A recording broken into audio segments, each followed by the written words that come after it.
That'll help me.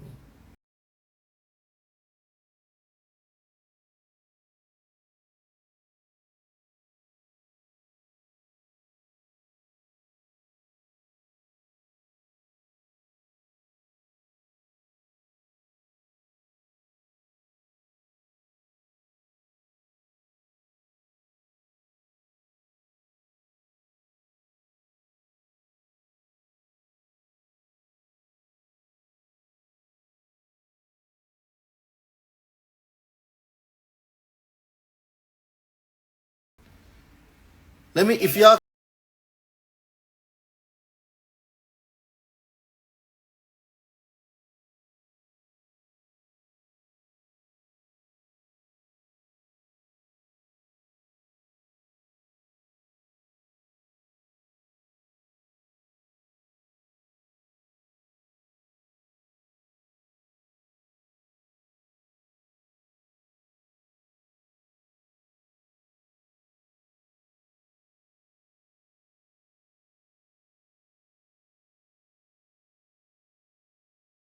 And then we have we have oh my gosh, a plethora of knowledge with a brother that's in there that he drops by. Anytime he drops something,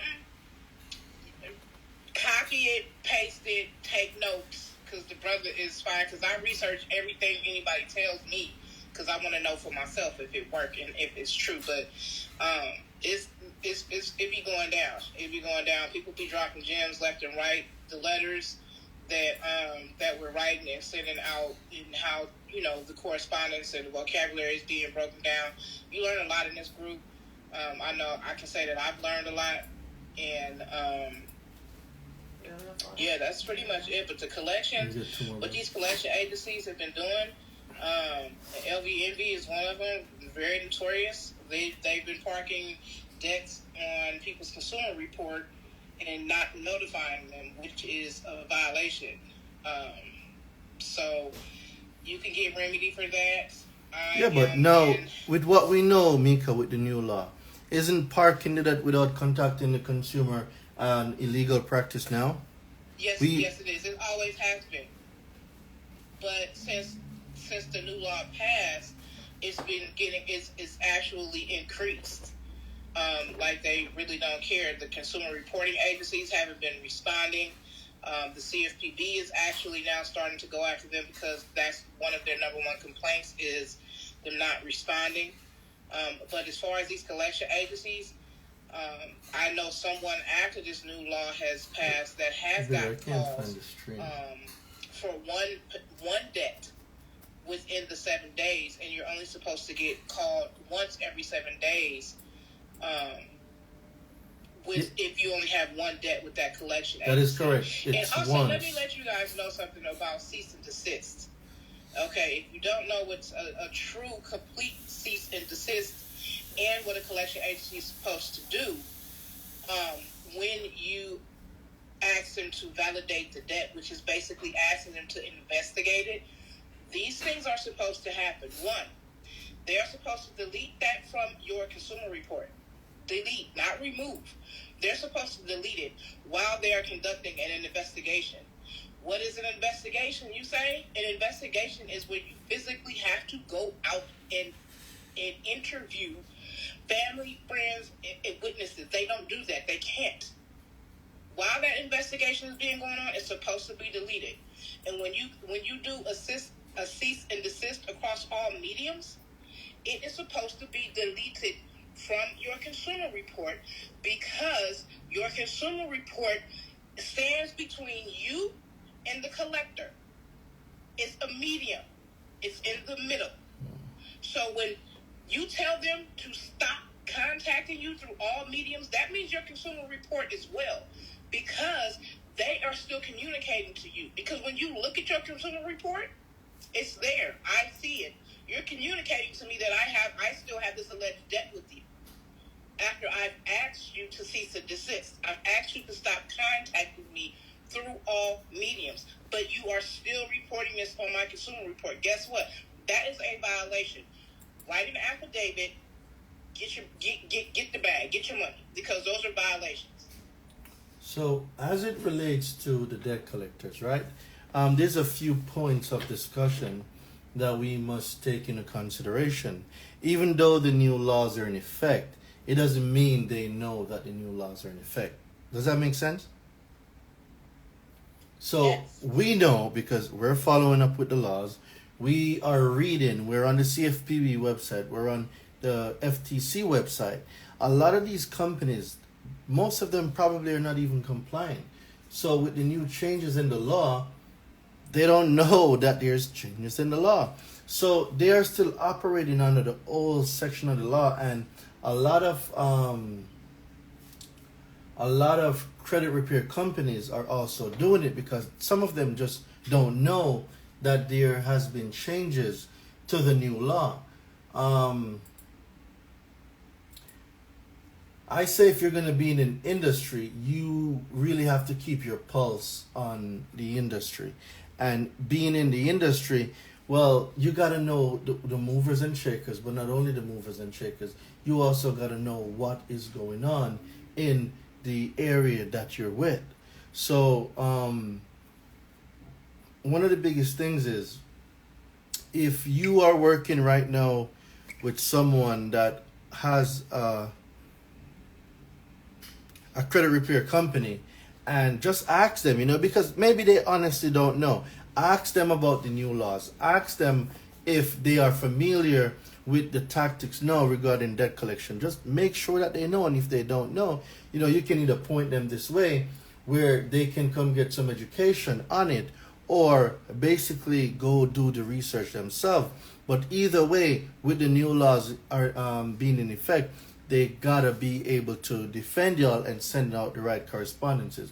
Like last night, we were up last night until about midnight, probably 1, I think. We were building a charge-off letter. We started last night and we built it on the spot. So it's one of those things where your person that's representing you, are they really fluent enough to give you not only the right information, but if something needs to get sent out right away, are they able to build those correspondences right there, right then? A lot of you last night, it was probably your first time even building a letter yourself. I know a lot of people was taking notes, and as y'all could see last night, every single thing that we were going through, we were using the laws. A lot of people, y'all saw firsthand really how the process I go through when I'm making a letter, because all the laws correspond.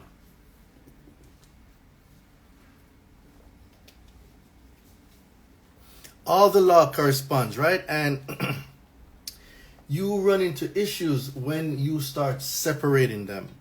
Don't separate them, because there's things from one part that leads to the other, that leads to the other, that leads to the other. So when you're able to tie the sections of the laws together, you'll be surprised at the amount of remedy or the type of remedy you're able to get. For example, I'll give you a perfect example. 15 USC 15, right? That's a law by itself that can triple whatever remedy you have. So if you're looking, let's say, at a remedy where there's a suit or potential suit for, let's say, 100,000, by using in conjunction to whatever that remedy is, 15 USC 15, you just tripled the amount. So there's different things. I'm waiting to go live on YouTube. YouTube, I don't know, man. YouTube is giving me a warm time right now. YouTube is giving me a warm time, and Facebook. I don't know. I gotta download some streaming software and a desktop, then Streamlabs. Can I just push a button and go live just the way I go live in Instagram? Apparently not. It's a whole thing. So, my little side rant. But I'll probably work on getting that fixed for another time. I can't be fixing that and fixing this at the same. It's not possible. So On YouTube. All right, so I'm gonna keep talking while I go ahead again and see what's going on with YouTube. All right, so point in taken. What I'm getting at is how close to what's going on are you as a credit repair business? How close are you? If your client right now calls you and say, "Hey, a collection just popped up on my report," what steps are you going to put in place? Take a break from this and do it on YouTube. What steps are you going to put in place? Let's see. What steps are you going to put in place? Abir, are you able to do remote control through Zoom and try to set it up on the screen? What steps are they going to put in place to know if you're violated or not? Because remember, under the old laws, they could just put it on there without an issue. But now, as of November 30th, you can go on Facebook and share screen and go on YouTube Live.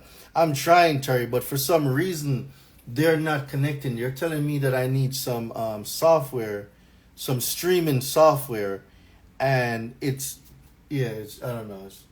Are you on a PC or a Mac? I got both. Like, I really have like 5 devices. Yeah.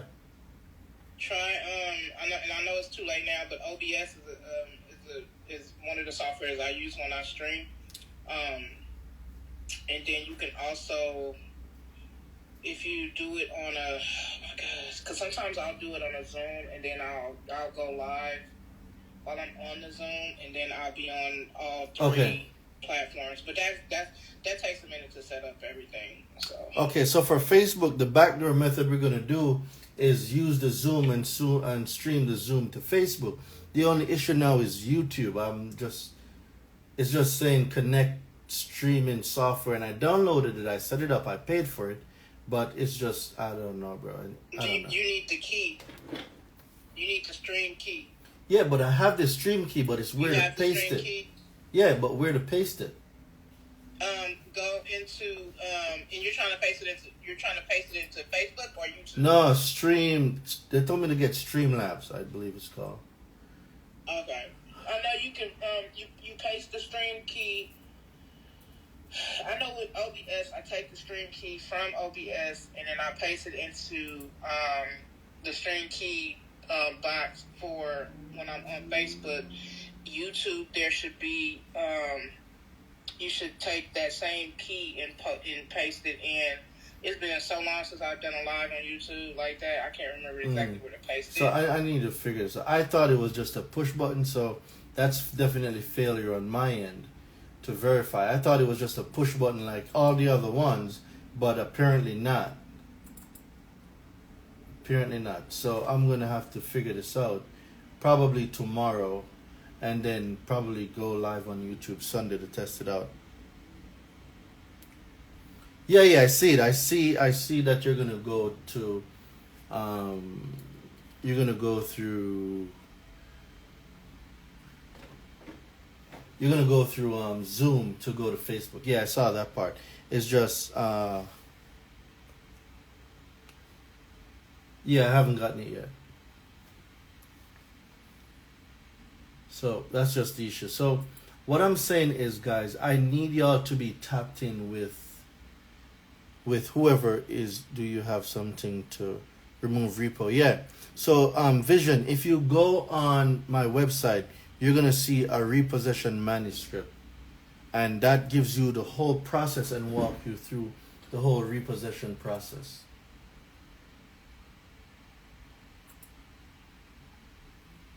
So repo removal, yeah. So we don't use the word removal. So for those of you who are new, there's a few taboo words we don't use, right? Removal is one of them, and credit bureaus is another. Shout out to Sheeta 3 in the building. And credit report. We don't use credit report. Yeah, we don't use credit report. We don't use... And we don't use understand. We use overstand. Yep, comprehension. But what these words do, they rewire your brain, right? And it's true, you can remove my car loan from my report. Yes, I can, Jimmy. So on the website, Jimmy, you're gonna see a letter. When you go to all products, you're gonna see a letter marked auto deletion letter. That's the letter you're gonna use to delete the auto loan from your reports. And that letter, you're sending that letter directly to the creditor. So let's say if it's Capital One that supposedly gave you that auto loan, that's who you're gonna send it to. For those in here,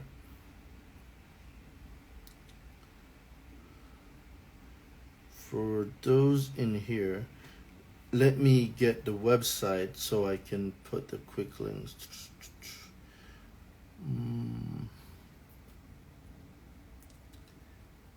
Mika, what's the last correspondence you got from, who are you fighting with? Midland?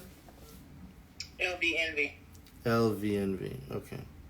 She the 3. So what was the last correspondence you got from them? A statement. What's up, y'all? What's going on, Sheila? I got a statement, and that's all they keep sending me are statements. But So did you put refuse for cause without dishonor on the next letter you sent back out? Oh no, I'm taking them to court because they created a fraudulent document in my name. I'm getting them on 2 counts of forgery. Okay, so then now I want you to put in, go to 15 USC 15, and on top of the remedy that you're looking for, I want y'all to add 15 USC 15, and I want you to read it for me when you find it. Just 15 USC 15. Okay. So if suits by persons injured. Mm-hmm. So now we're talking about your injury and actual damages as a result of their failure, right? Yes. All right, cool. So tell me what 15 USC 15 says. Amount of recovery, prejudgment interest, except as provided in subsection B, any person who shall be injured in his business or property by reason of anything forbidden in the antitrust laws may sue therefore in any district court of the United States in the district in which the defendant resides or is found or has an agent, without respect to the amount in controversy, and shall recover threefold the damages. Shall recover how much? Threefold. Threefold the damages, right? Damages All by right. him sustained. All right. So now let's say now your remedy. Well, hold on one second. Abir, you said we're on Facebook? Okay, cool. All right, cool. Let me have you come inside the clubhouse for me and put that link at the top of the thing.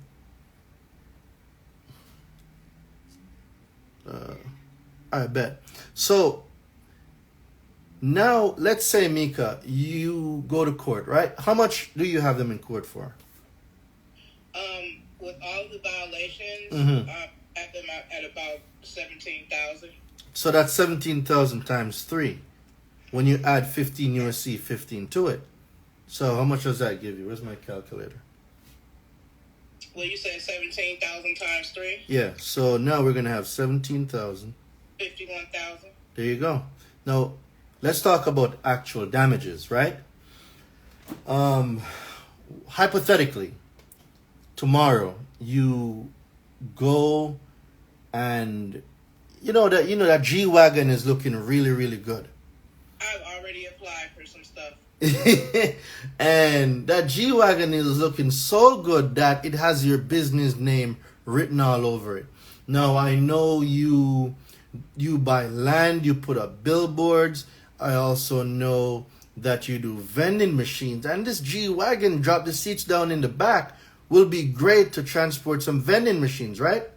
Yes. So in your line of business now, we're looking now at getting this G-Wagon. So not only that, you plan on wrapping this G-Wagon with your brand so everyone can see it. and you got denied. Now, how much does a G-Wagon go for? I think about 250,000. I think 250,000. low end. Let's say that's the price of the G-Wagon. For those of you who have a G-Wagon, don't quote me on this, but this is all a hypothetical we're going with right now, right? Because I don't want, please post this to YouTube, bro. Yeah, more than likely I'll post it to YouTube because I don't know why we weren't able to stream on YouTube. We'll fix that going into the weekend to find out what happened, why we weren't able to get on YouTube. So no, so some people on Instagram, they're saying a G-Wagon is 350, right? So 100K to 250. Sorry, let's stick with a number. So let's say it's 250,000, Mika, and you got denied as a result of their failure, right? So now what you did was you would put them on notice, correct? To let them know that the information is inaccurate, correct? Correct. Now, under 15 USC 1681 EB, it speaks about accuracy of the report and the responsibility of these consumer reporting agencies. But it also speaks on the furnishers of information, which is your Capital Ones, your Wells Fargo, your Lightstream, whoever is reporting this information. Now, with this information, it says as a furnisher of information, they have a responsibility, they have a duty to report accurate information. And anytime, if for any reason they know or have reason to believe that the information is inaccurate, they are prohibited by law to report it. Yes? Yes. Okay. So now, with that being said, it's not ED, it's EB as in Bravo. E as in E Bravo. Yeah, it's the accuracy of the report. Yeah. Right? So now,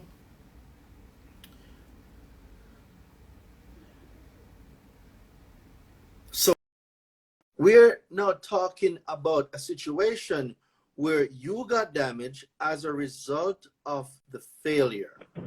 You put them on notice, which was number one, right?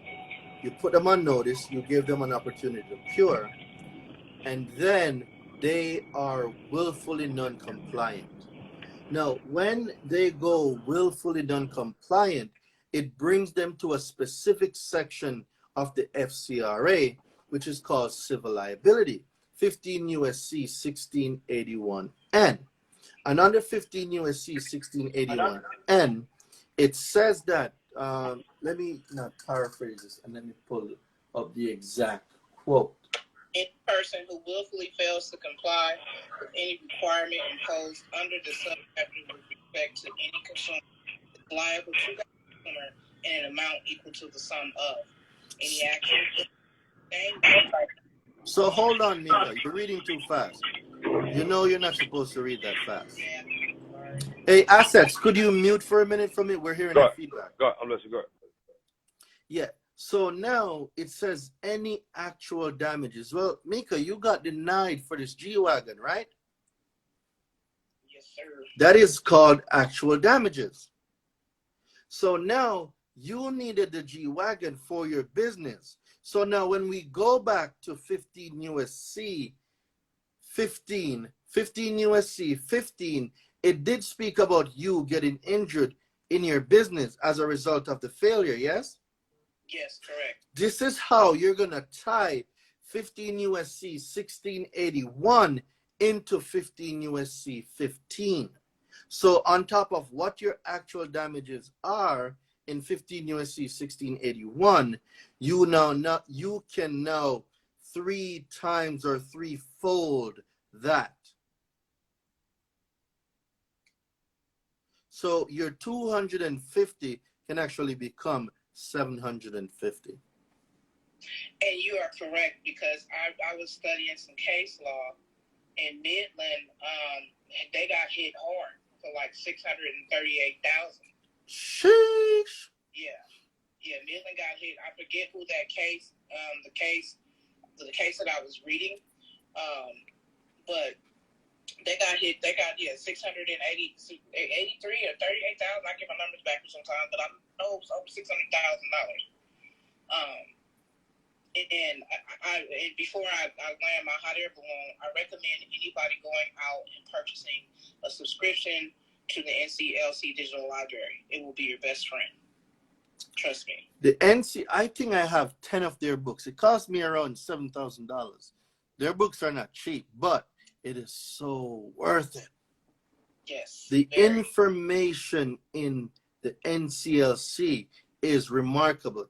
And one of the other reasons, so what I want to tell everybody in here now that owns a credit repair business, you need to be subscribed to the NCLC.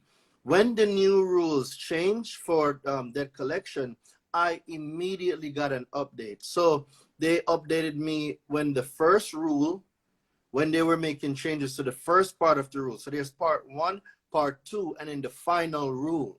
So for all 3 sections of the whole process of them revamping Regulation F, which is the FDCPA, I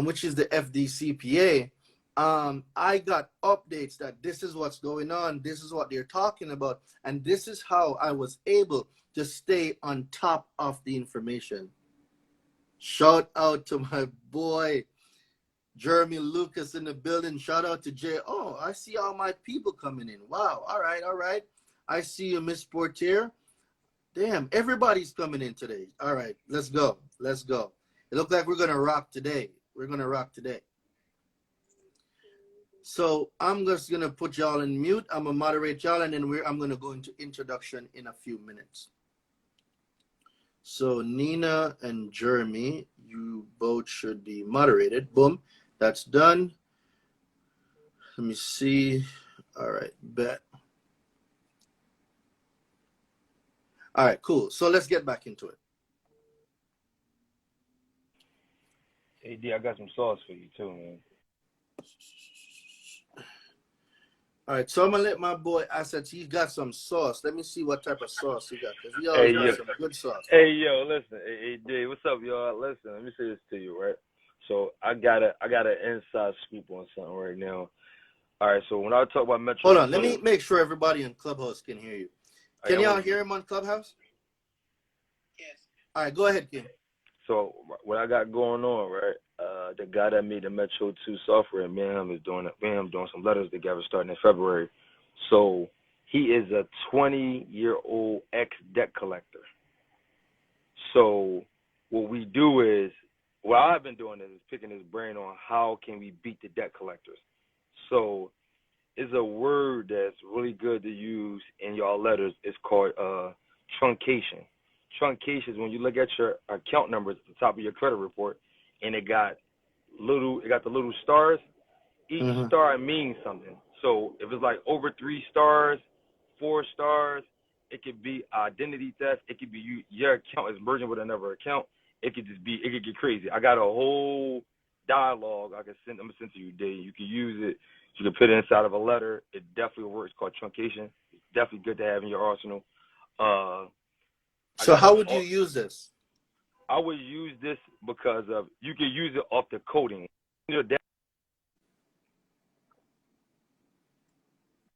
Send it to you, Dave. You're going to be able to understand it real good, and then you will be able to understand what do 4 stars mean, 3 stars mean, 2 stars mean, 1 star. Because your account number is supposed to always be 4. There ain't no missing numbers because each star means something. So that's one gem I'm going to give you. That's one gem. The other gem with him is that he break down and say that, all right, so you know how when y'all send the letters off and the stuff is coming back verified? Yeah. In the letters, and extra in the letters, right? So this is what he told me. When they used to send him stuff through the credit bureaus and say, all right, CRAs, verification, right? Not that verification. When you sending these letters like that, well, all he got to do is look in the computer and just look at your name and say, send a credit bureau and say, it's verified. That's it. Look through the AUD and say, it's verified. So what noun is, it's the 2 words I'm going to give you as gems. One word is confirmed, right? That's one word. Second word is certifiable. So start using them 2 words, confirm and certifiable. And I'm going to say this because verification and validation all that stuff is fine. But what he said was that it's easier for him to collect the debt than to report it. The reason why is they have to do proper protocol, which is send you certified mail when they're supposed to be sending you certified mail, letting you know that you got this debt and somebody signed for it. So they just sending it, and then they don't know what's going on. They just put it on people's credit report, doing whatever they want to do. So what we do is, when we do the Metro two-way, all we do is fight their reporting with the bureaus. And now me and him is curating creditor letters and debt collector letters now. So by me having him being 20 years experience, it's about to be a whole nother game changer, because the letters is like beating himself. You know what I'm saying? Like when he was collecting debt. Mm-hmm. So in conjunction to that now, right, when we talk about consumer laws, there's specific things that we analyze and what I teach my mentees to analyze. And one of the biggest things is breaking down the words. So what I teach is, we're not in the business of making up new words. So that's why we say there's no such thing as a credit bureau. There's no such thing as a credit report, because under the FCRA, those words are not in there. Those words are not defined. So as far as we're concerned, those words don't exist. So when you get to calling them by their right name, which is defined under 15 USC 1681, where the definition comes in, they're consumer reporting agencies, right? That's one. It's consumer report, consumer files. So no, as it relates to the debt collectors, which indeed they are debt collectors, but guess what? They're also furnishers of information. So them being a furnisher of information, it brings them also to a specific part of the FCRA that speaks on responsibilities of furnishers of information. And it is 15 USC 1681 S2. Now, 15 USC 1681 S2 is a very dangerous section, because for any furnisher of information, if they know that an account is inaccurate, or have any reason to believe that the account is inaccurate, or the information that they are furnishing is inaccurate, they are prohibited by law. They are prohibited from reporting it.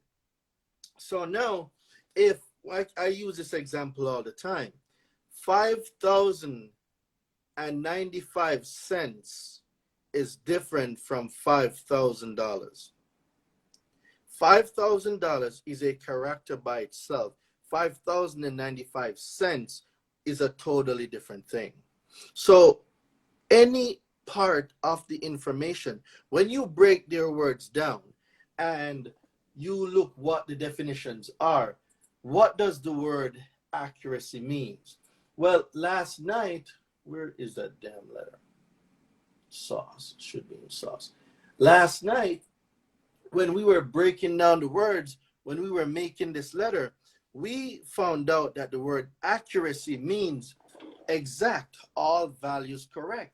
Well, if accuracy means all values correct, if my balance is $5,095 and you have 5,000, that is not a correct reporting.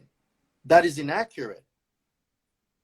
So when we go into the definitions, that's where we beat them, because we're no longer reading sentences. We are reading definitions. Charge off part 2. So I'm going to use the time now, and I'm going to go over this charge off part 2 letter that we're sending directly to the creditor. This letter was made last night. I think I made it with like 89 of y'all last night on Instagram Live, and it was great. So we're going to go through just the sequence of really how we're speaking to them, because now, I swear I'm not slow, y'all, just tired trying to learn, go into the definitions to beat them. Exactly.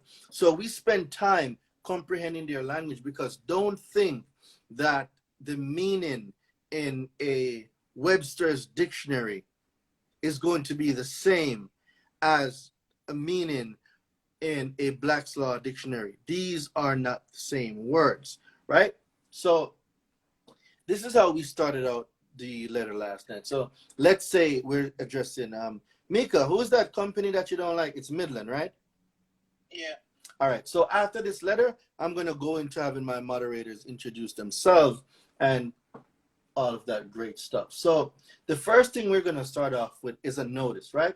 So the first part of the letter says, notice to agent is notice to principal.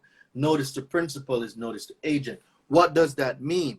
It means when they get your correspondence, anyone, any person at all who receives your correspondences, any person at all that receives your correspondences, from the registered agent to the custodial worker to the accountant, anyone in that company that receives this letter, it is fact that notice to agent is notice to principal is notice to agent. So it means everybody in that chain of command got it. Don't care, that's what it is.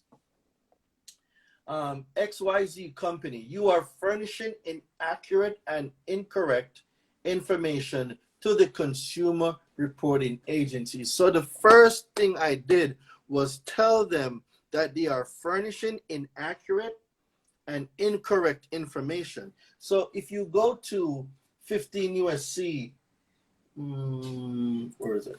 15 USC 1681 S2. I want y'all to follow me, okay? Make sure that y'all are typing the stuff because I don't want y'all to say Daraine's over here making stuff up. So when you go here, right? When you go to 15 USC 1681 S2, 15 USC 1681 S2 says responsibilities of furnishers of information to consumer reporting agency.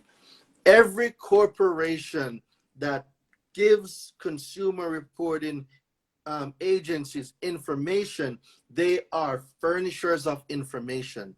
They all fit into this category. None of them is safe. They are all categorized under here because they furnish information to consumer reporting agencies. So the first part of the law starts off by saying duty. And when we broke down what the word duty means, because we have it defined in the letter, duty, a moral or legal obligation or responsibility. So we're letting them know right now, ain't nobody safe. We're coming in with all the definitions, right? So we go into now the word accurate because it says duties of furnishers of information to provide what? Accurate information. So what does the word accurate mean? Correct in all details. Exact.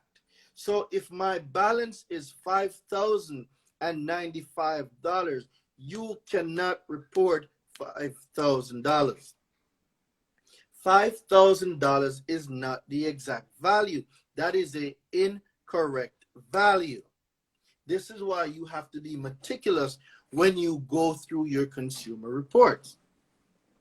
So now we go to the word prohibition. What does that mean? A law or regulation forbidding something. So now we highlighted 3 words, just starting off the rip, from these definition that Congress gave us. And this is what Congress says. Duty of furnishers of information to provide accurate information. Prohibition. A, reporting information with actual knowledge of errors. A person, and we know that by definition, a person, the term person means any individual, partnership, corporation, trust, estate, cooperative, association, government or governmental subdivision, or agency or other entity. So nobody is safe. They are all defined on the person. A person shall not, that is a command given in the law, shall not furnish any information. So when they say a person, remember I know the definition of a person. Person means a government agency shall not, a partnership shall not, a corporation shall not, a trust shall not, an estate shall not, a cooperative shall not, a governmental subdivision or agency shall not. That is what the law is saying. Shall not furnish any information relating to a consumer to any consumer reporting agency if the person knows or has reasonable cause to believe that the information is inaccurate. That's the first thing Congress says. So now, if you go back to our letter, it says, XYZ company, you are furnishing inaccurate and incorrect information to the consumer reporting agencies. What did I just do there? I immediately put them on notice that brought them into strict liability under strict operation where 15 USC 1681 S2 A1A is concerned. They now are legally tied by law under this section because now we just let them know and put them on notice that the information they're reporting is inaccurate. It further goes on to say, the reporting of such inaccurate information has caused severe damage to my character, which it did, because now Mika can't get her G-Wagon for her business. Her reputation, it's now saying things to underwriters that is detrimental to her. Her general mode of living, she want to go pull vending machines. She can't pull vending machines anymore. So her general mode of living is now being damaged, and her ability to obtain credit for personal and household uses, right? So you and your inaccurate reporting have damaged my livelihood, which they now have done. So you see how the words that are being used are very specific words. You will never hear in any of my letters saying this account is not mine. No, that's baby stuff. That is CRC type of training for credit. We don't do that type of stuff. We're going into straight laws, straight facts. Tell them again, Dad. I want you to say that to them again. We ain't doing no baby stuff. We ain't doing no playing stuff. We're not doing this account is not mine. This person has the same name as me. We're not doing none of that. There's nothing in the FCRA that speaks on that. It speaks on accuracy. It speaks of completeness. It speaks of validation, right? There's certain words that are used. There's certain words that are used that you need to have in your correspondences. Don't be making up words. When you make words up, that's how you don't get results. Use their own, it's there in their laws.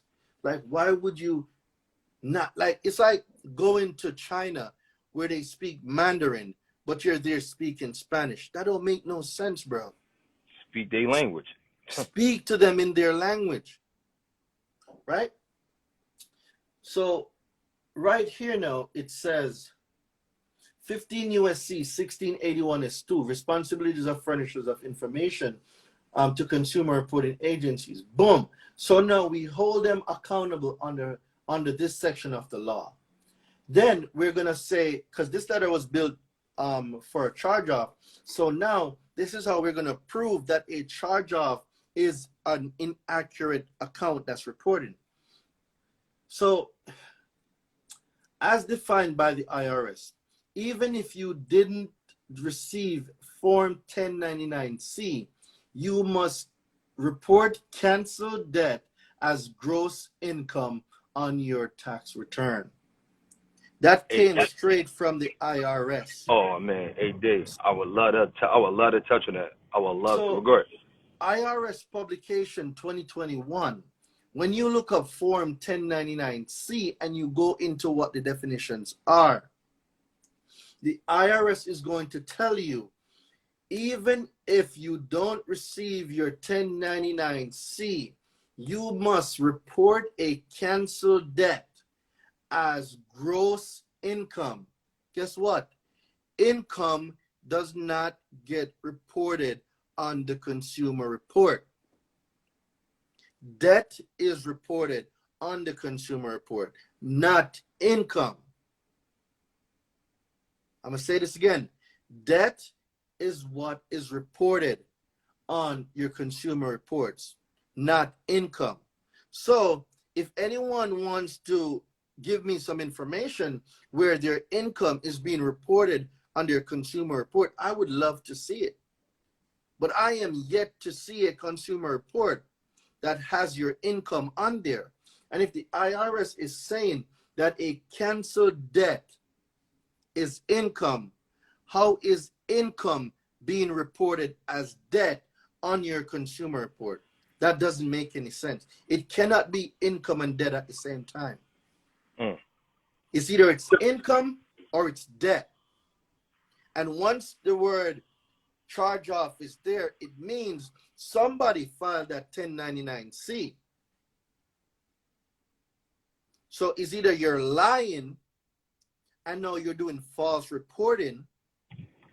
You're reporting a charge off that is not actually a charge off, which still makes the account inaccurate because you didn't file the charge off, or you did it and now we're getting you for tax fraud. There you go, Day. Yup. But something now isn't correct with the way it's reported. So either way it's reported, it is still a violation of the accuracy of the reporting. Because once you file that 1099-C, it's a canceled debt. It is gone. It now becomes income because by law, the IRS says you must file canceled debt as gross or ordinary income. So what they doing, Day? So you got so y'all know what's going on. Y'all I don't think they paying attention to what you're saying. Listen, for people on Instagram right now, if y'all are getting some value from this, let me see some fire in the chat. Yeah, the chat. I'm not seeing no fire in the chat. I'm not seeing I ain't seeing no heart. Nothing, Day. That was like, my aunt worked for the IRS, so I already talked to her about this whole process, and that's absolutely true. You can't do both. You're coming in broken up, King. We can't hear you. We can't hear you. So now, let's take it even a step further, right? By definition, the IRS clearly states a canceled or charge off, there should be a canceled debt. So canceled DEBT. A canceled debt or charge off is income. The reporting of this account as a debt is inaccurate. 15 U.S.C. 1681 S2 says, you XYZ company are a furnisher of information to a consumer reporting agency. You are prohibited by law to furnish inaccurate information. I demand you cease and desist the reporting of incorrect, inaccurate information immediately. A person shall not furnish any information. So this is where you bring that part back of the law that ties into what you're saying. And a person shall not furnish any information relating to a consumer, to any consumer reporting agency, if the person knows or has reasonable cause to believe the information is inaccurate. Well, we just proved that the whole reporting is inaccurate. We literally just proved it. So now you are hereby put on notice that you are furnishing incorrect information. The law says if they know or have reason to believe that the information is inaccurate, they are prohibited to report it. There goes your charge off being deleted. However, some of them will play dumb. So you're going to explain this part to them. The lender must file Form 1099-C and send you a copy if the amount of debt canceled is $600 or more, and the lender is a financial institution, credit union, federal government agency, or other applicable entity as discussed earlier in Chapter 1. The IRS is saying that. Now, it doesn't speak on charge-offs below $600. I didn't see anything on it. The publications that I read, it made no mention of charge-offs below $600. But guess what? I would use the same method for them anyway. What's the worst that can happen? I don't know. You got to try it and see. So don't be scared. If your charge-off is less than 600, I would still go about it the same way. What I would do is probably just remove like that. I don't know. But it doesn't speak on it. The above paragraph is taken directly from the IRS 2021 publication. So I am telling them where I'm getting my information from. So it would be now in their best interest to go and look it up or have their legal team look it up. So now send me my form 1099-C. So I am right now demanding my 1099-C, right? Not only am I demanding my 1099-C, where am I? When send me my form 1099-C that you should have sent when you filed the account as a canceled debt. So this is me calling them out now on their fraud, because if they're reporting as a charge-off and we know the amount is over 600, by definition with the IRS says they must send you this 1099-C. So now you're saying, if you are saying this account is a charge-off, okay, send me my 1099-C that you should have sent in the first place when you filed this canceled debt to my address below. Boom, you put your address there. So now, if they decide to play stupid, we're going to throw in a little jab right there to just seal the deal right now. 15 U.S.C. 1681 S2 A1B. And this says, duty of furnishers of information to provide accurate information. Number 1, prohibition. And B says, reporting information after notice and confirmation of errors. So do y'all see how I am setting these people up? Do you see the strategy inside the letters? That's why I tell you, you will not find none of my letters online, because I make my own letters. You will not find them online. So B now is saying, reporting information after notice. Well, how are you going to prove that? Well, I have the letter that I sent, certified mail green return receipt. So you know and I know that I put you on notice. So what does the law says now? If you know that the information is incorrect or inaccurate or there's errors, but you're still reporting it, the law says a person shall not furnish information relating to a consumer to any consumer reporting agency if, 1, the person has been notified.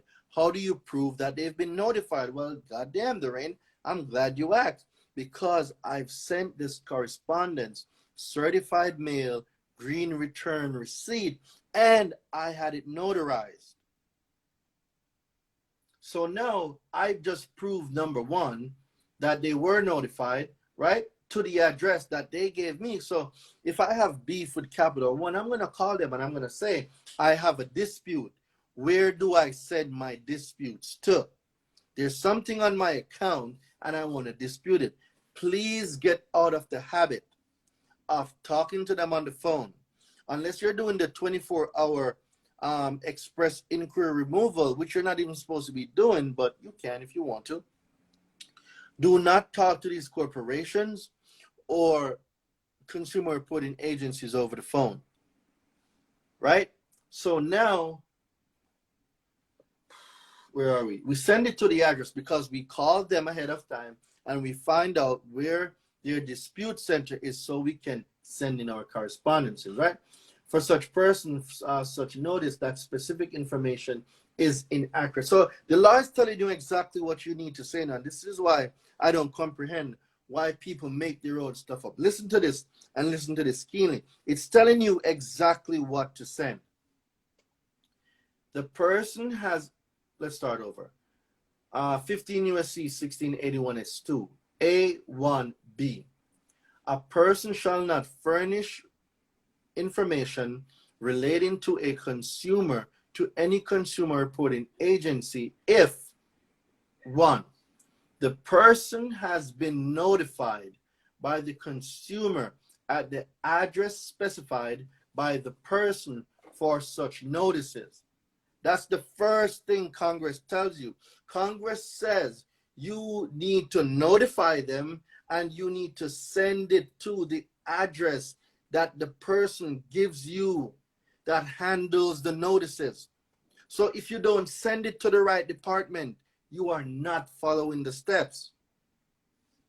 You have to send it to the right department.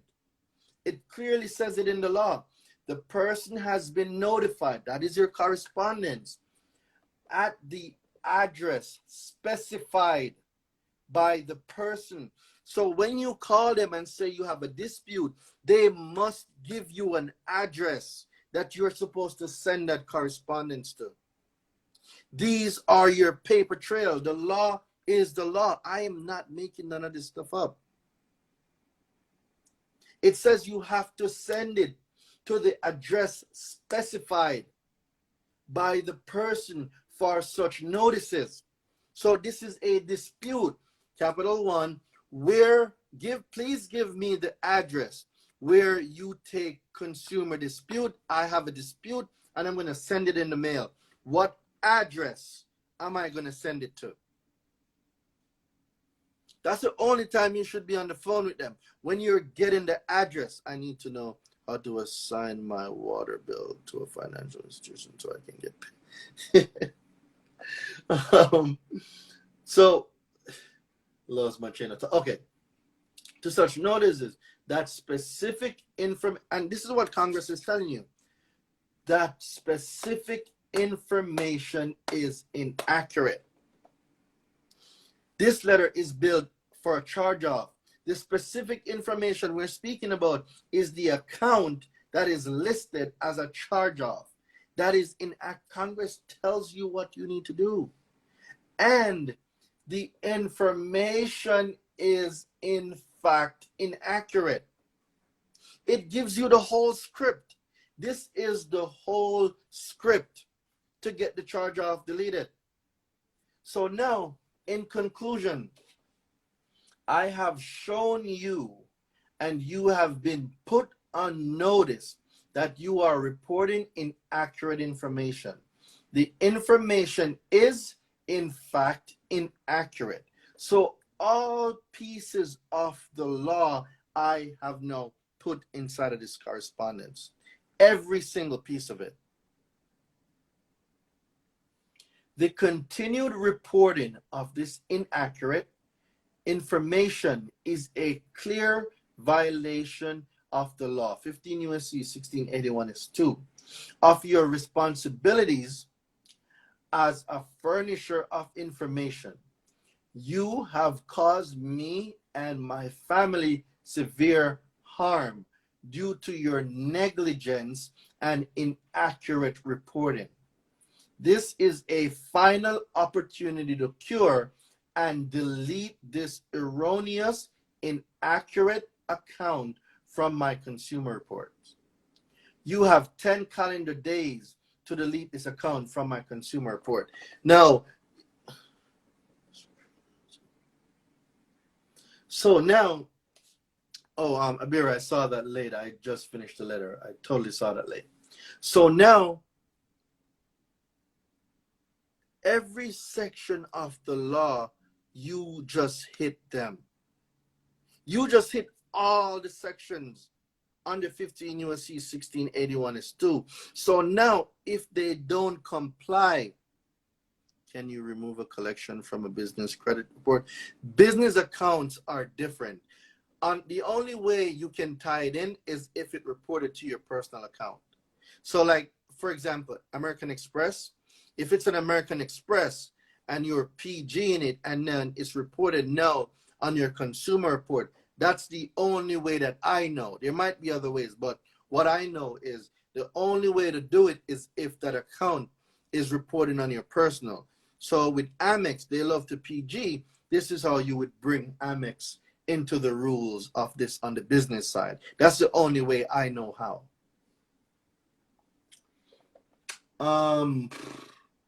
Yeah, let me drink some water. My throat is dry. All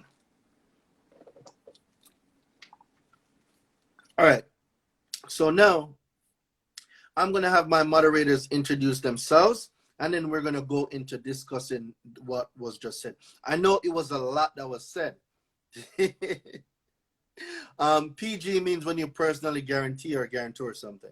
Like, for instance, if you have a business and you also, in conclusion with your EIN, you use your social security number to stamp security for it. That's basically what it means. Which letter is for medical debt on your website?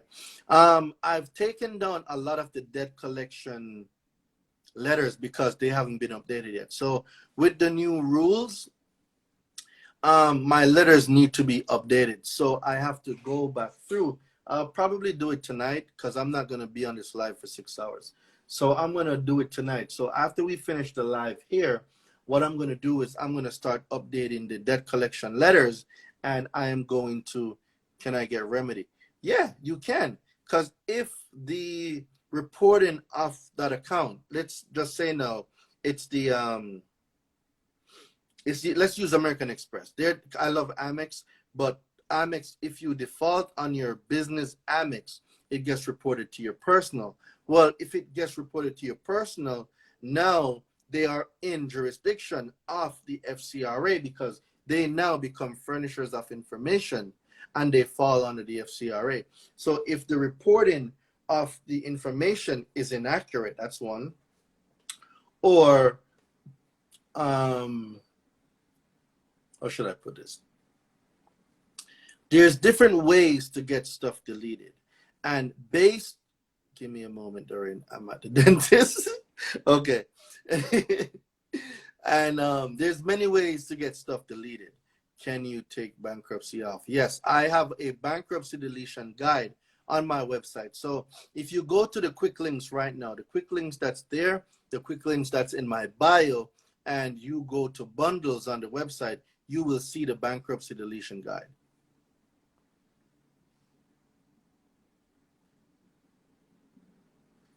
All right, so where was I? Okay, so now let's have the moderators.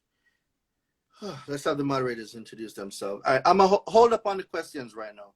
Don't give any questions right now. I'm not gonna look at them, so just give me a minute. Facebook, I wish I could see y'all. Let me find a way to pull up Facebook so I can see what's going on Facebook. All right. Mika, go ahead. Introduce yourself. Tell the people who you are. Nish, can you take over moderating? Yeah, yes, I can. Awesome. Let me try and get Facebook up and see what's popping right now. Hey, y'all, what's up? I'm Mika. I'm part of Daraine's mentorship. I'm going to keep it real short and sweet. I have my link tree is in my profile on Instagram, and I offer a variety of products. I have a vending machine business. I have a credit repair business. I teach consumer law as well. I actually teach a little different than Daraine. It's kind of dumbed down a little bit. He goes a little bit further. I just teach you how to compose your letters and how to break down the words. If you go on my website, you'll have a little bit more information about what I have coming up. Grab my How to Remove a Bankruptcy ebook, or if you're interested in vending machines, you can grab that. There's other ebooks on there as well. I also purchase land. I have land consultations, billboard consultations, and cell phone tower consultations. Follow me and all the moderators here. Click the house up top and give the house a follow as well, so you'll be notified of when Daraine goes live. And that's it. I'm going to land my hot air balloon. All right. Thank you so much. Boss lady, tell the people who you are, what you do, and how you can be of service. Good evening. My name is HP. I go by Boss Lady. If you need your taxes prepared, I am your plug. If you need your business taxes prepared, I am your plug. If you need those letters that Daraine is giving out a memo to notarize, I am your plug. If you need to establish business credit, I am your plug.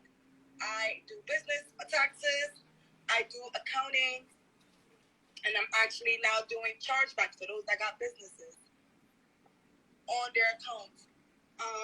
You can follow my Instagram. The link is on the bio. Just click it if you have any questions, concerns, especially about personal taxes, business taxes. I know there's a lot going on with COVID. They're giving away free money. Let's not miss out on this free money. Click the link, and I'll be hosting a few lives about, personal and business taxes. Hey, thank you very much. All right, we're going to skip Sheeta 3 for now. She's at the dentist. She can't talk. We're going to go to my guy, Tevin. My guy. What's going on, Tevin? Daraine, what's going on? What's going on? How you doing, King? Good. So my name is Tevin. I'm from Essentials ABC Solutions. And at Essentials ABC Solutions, we help start, build, grow, and develop your business credit, as well as we do business funding. We basically help you invest into any passive investments that you guys can think of. We have raised over $600,000 on one business, $400,000 on another. So I think that's combined $1 million, right? Sounds like you raised a good milli, bro. So guys, we definitely can help you do so, especially on the business funding side. Currently, we are invested into trucking, real estate. We have an Amazon sellers account that we have been selling, and it's been booming this week, to be honest. Stocks, options, crypto, we do a bunch. But Daraine, thank you again for inviting us up to this platform. Our link is in our bio at Essentials ABC Solutions on Instagram. The link is in our bio. You can find a lot of our products and services. Shout out to Niche, she's definitely helping us out with our brand, and we appreciate everything, guys. Thank you. Nina, talk to us, Queen. Tell the people who you are, how you can be of service.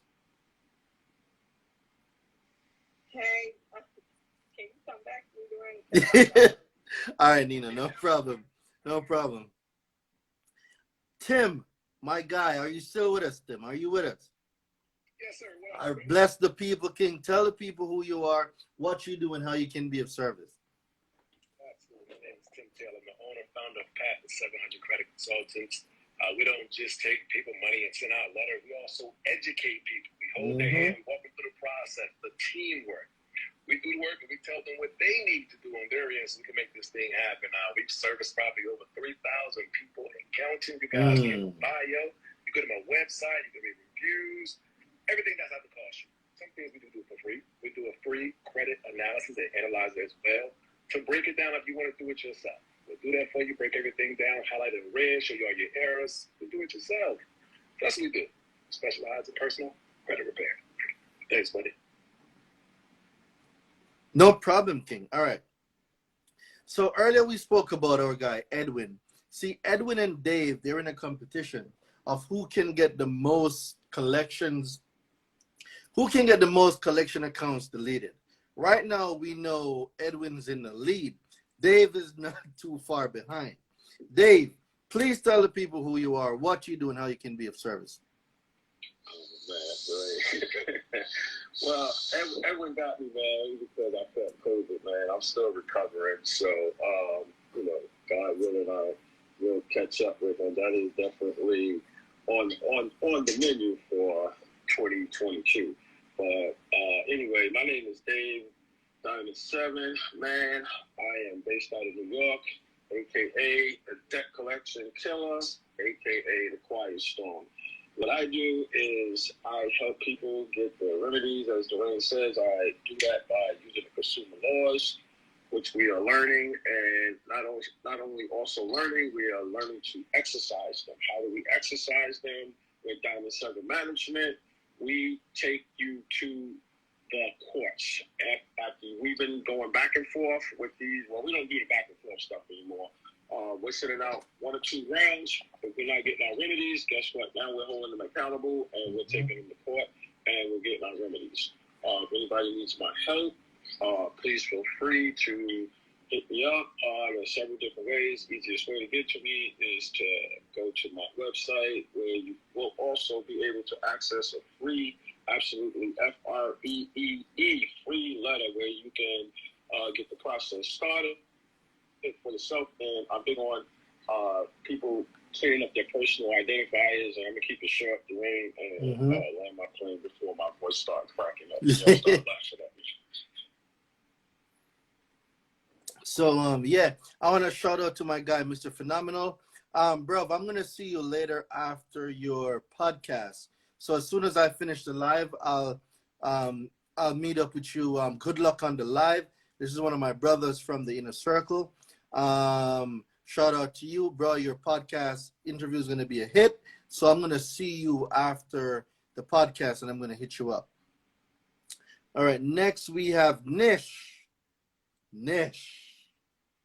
Nish, please tell the people who you are, what you do, and how you can be of service. I'm not next. You skip a bear. Oh, hold on. I probably need to refresh my screen then. Hold up. Let me pull to refresh. My bad. All right. So, damn. Don't cut the line. Damn, I did cut the line. Shit. A bear. My bad. I did not pull to refresh. I'm sorry. I'm sorry, guys. PTR. I did. I totally did. How do we join Inner Circle? So I'm going to get into that in a minute. There's different levels to it. I'm going to break down the Inner Circle thing in a little bit. Yeah, a bear, please tell the people who you are, what you do, and how you can be of service. Hello, everyone. You're very low. You're extremely low. All right. I'm going to speak on Zoom, I guess. Because I have 5 screens here. Because I'm monitoring whatever you're doing on every screen, on YouTube, on Facebook. So, can you hear me okay? It's very low. All right. How about here? Well, you're in my ears now. They're not hearing you. Okay. So I will try to scream. Okay, go ahead. So my name is Abir. I'm the Chief Technical Officer of Consumer Law Secrets, aka Daraine Delevante. Eventually, I'm a system person. I'm the system person, the software person. Bro, it sounds like. Hold on. Can y'all hear her on the IG? I know she's very low. Yeah, they can't hear you. Oh, so can you do the introduction for me? Because I have a lot of screens in here. All right, I'll do the introduction as best as I can. Yeah, try. Mika, there's some people that's looking for you on the live. Just hop on for a second, Mika, and see what's up. Drop your IG. All right, so Abir is my Chief Technical Officer. She's the one that's making all the stuff work. Yeah, she's very low. So she's the one that's making everything works right now. And the only thing that's not working right now with us is what's not working? YouTube. So I don't know what she's fixing over there, if she's still working on it. But YouTube is just not working right now. So systems, automations, ClickFunnels, software engineering, whatever you need, whatever systems you have, and you want those systems to talk to each other, that's what she does. That's her specialty. She's also a big advocate of women in tech and business. She loves women in business. She supports them 100%. She's also putting a conference together to support women. Abira, yeah, please mute. We're hearing a bunch of feedback. But I know you're excited because I'm giving all the points. I know. I've been studying. So yeah, she's putting on a conference very soon to support women in tech and business, and basically giving you a whole systems and automation framework on what you need to do to scale your business from 0 to 6 figures using systems, what systems you need, what needs to talk to what, and how can you have your business set up where you're actually working on the business and not in the business. So I hope I did a good job, Bear. If not, I'll work on that. Hey, Daraine, Sheeta said she's available for like 5 minutes. Oh, okay. All right, bet. All right. So without Bear, was that a good job? Yes. Okay, good. Great. All right, Sheeta 3. Tell the people who you are, what you do, and how you can be of service.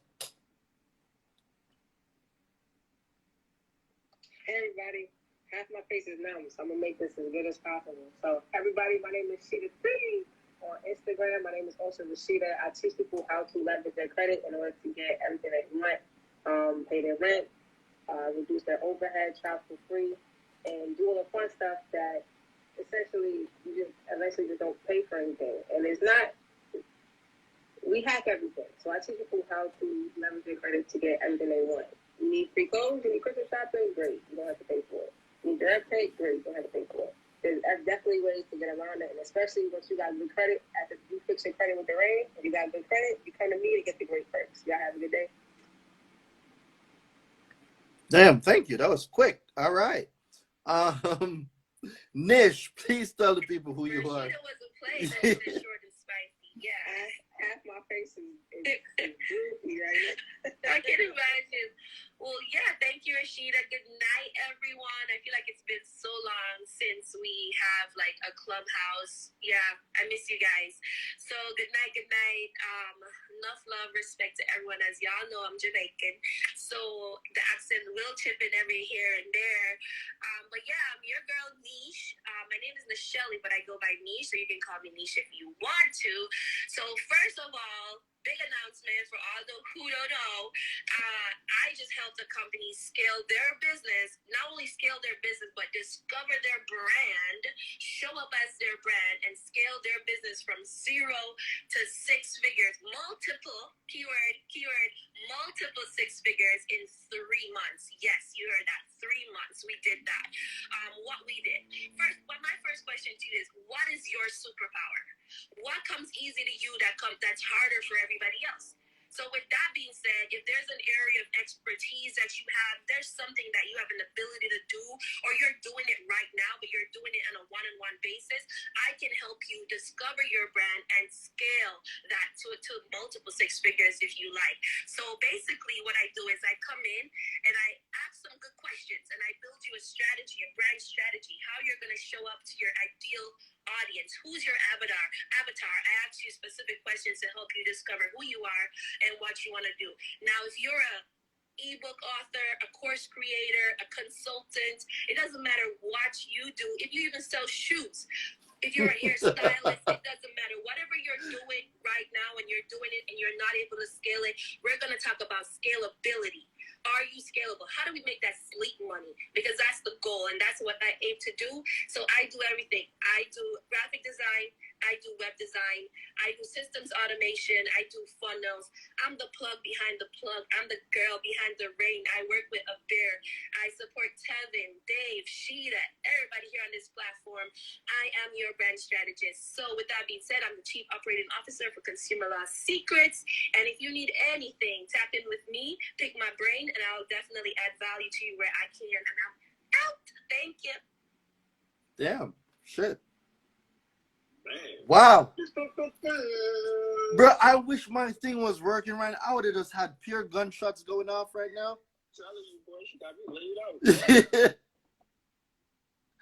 All right. So, boom. So now let's go back to your son, Sexy Girl. What? Miss, you got somebody on IG. Like they can hear me. Yep, you got somebody on IG. I think you just made a crush. Listen, I had a great start today. I did morning mindset coffee with Maurice and Marlon, and they just had me like pumped up all day. So if y'all not tapping into some form of a mindset thing to start your day off right, you need to go over to IG, look for Maurice, tap that link in his bio, tap into morning mindset coffee. It's really affordable and it really gets your mind right to start your day. So listen, guys, mindset over everything, because you got that mindset right, you're gonna get that money right. Okay, Facts. That is facts.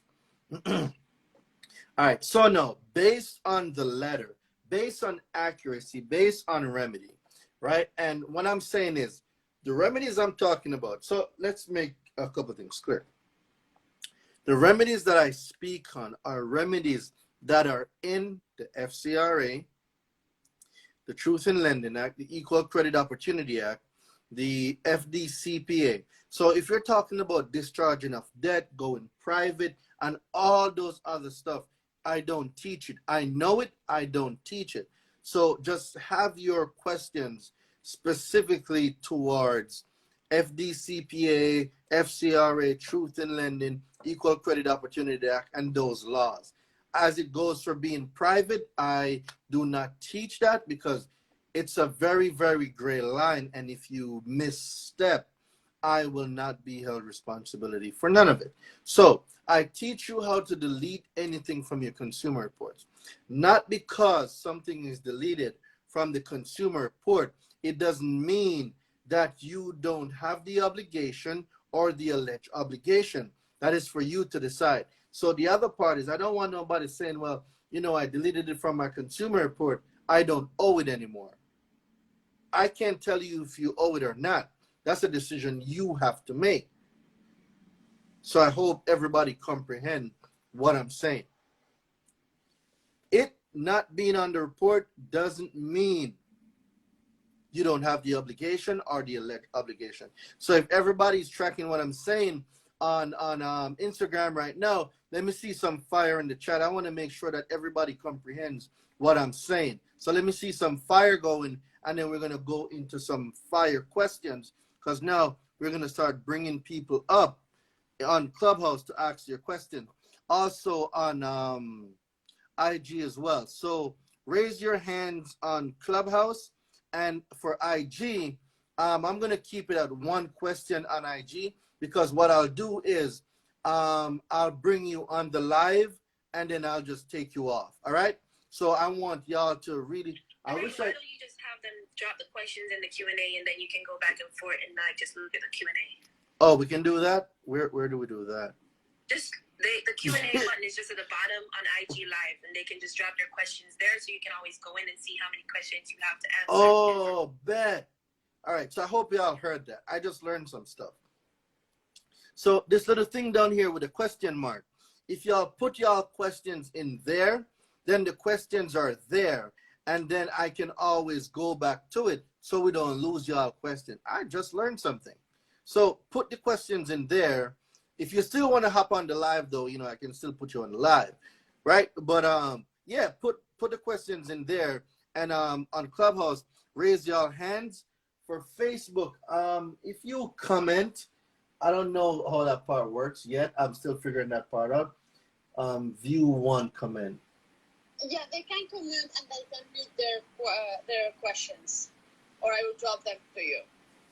Okay, so what I will do, and I only think this is fair.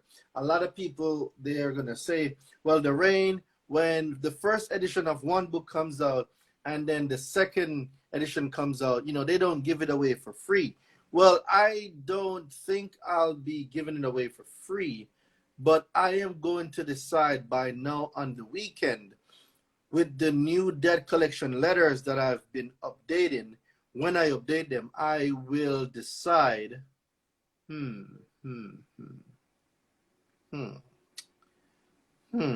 right, I'm not going to comment on that yet. Let me get my thoughts together on that.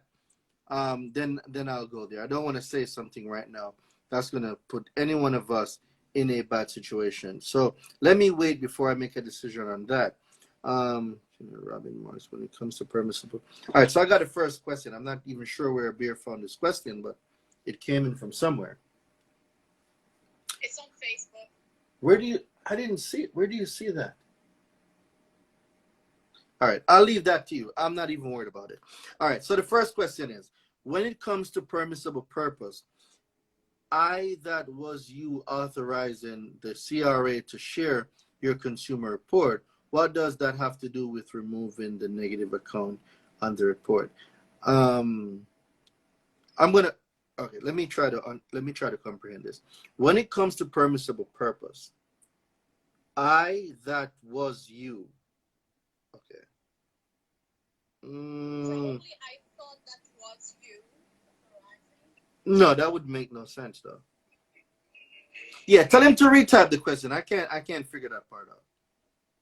Who asked me to come to the first place to sort? Yeah, I can't figure that out. All right. So we'll go to the next one. NFCU was initially reported and charged off for 4 years on 4 accounts. With me disputing, they have now changed to close.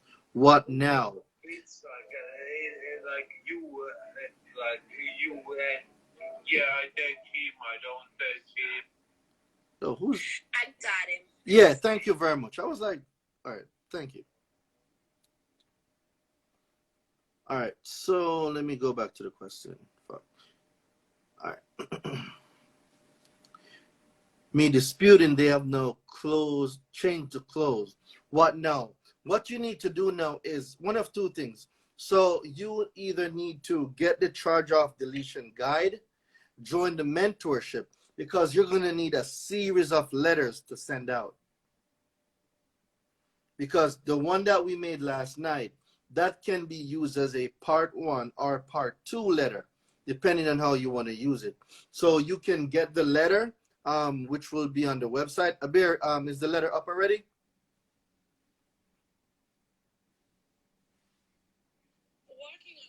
Okay.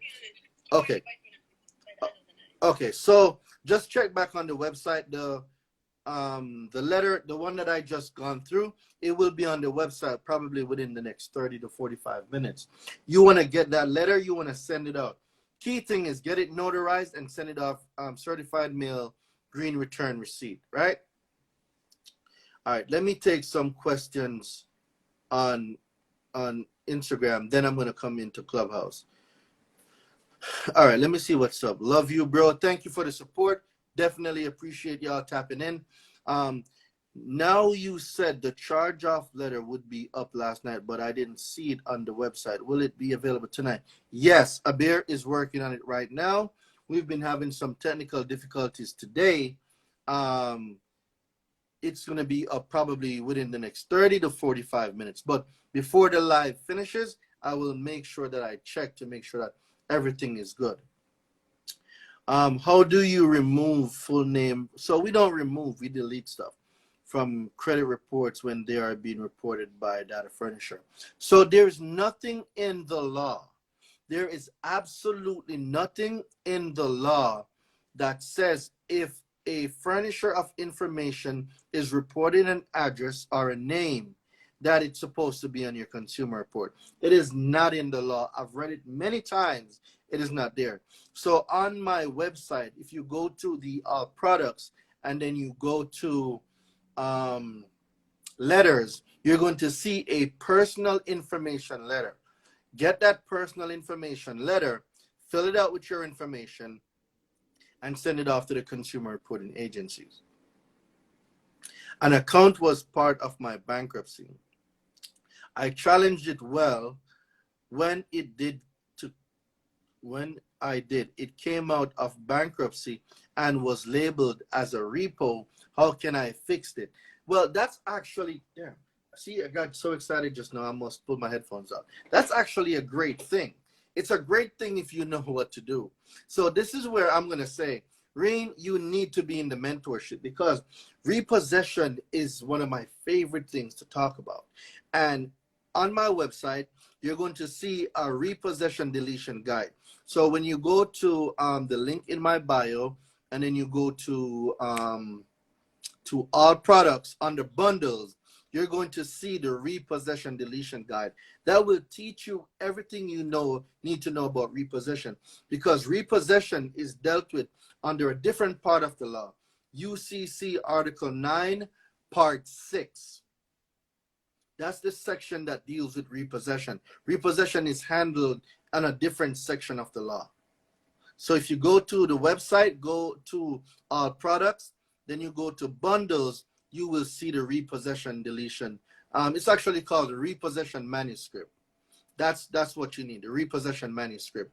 Or if you want in-depth analysis and coaching on this, of going through it, finding the violations, and then talking about your remedy, the mentorship is definitely where you want to go. And tonight at midnight, the mentorship price will be changing. So tonight at midnight, the mentorship price is going up. So I'm letting everybody know right now that it's not today's price. Hello everyone. Experian is showing an old address and the other two have removed. What's the best way to handle that? Please advise. Just get the personal information letter.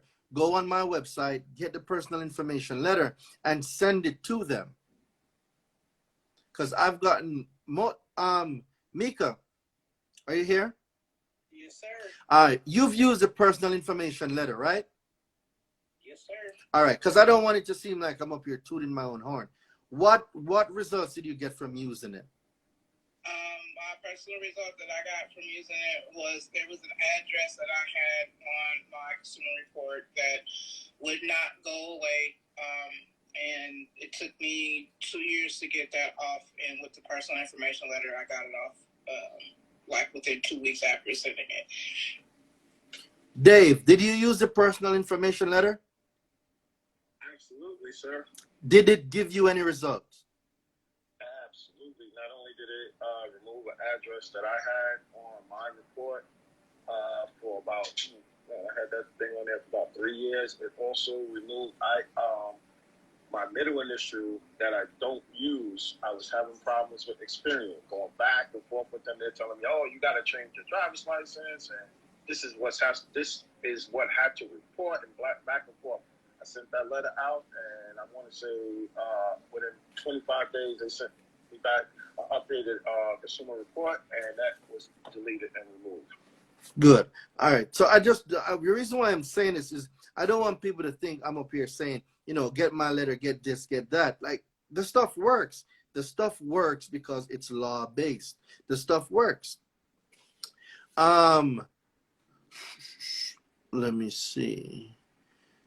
What if the statute limitation has expired, but I still see them reporting on my credit report? What can I do? Well, what you can do now is you can build your letter around the statute of limitation.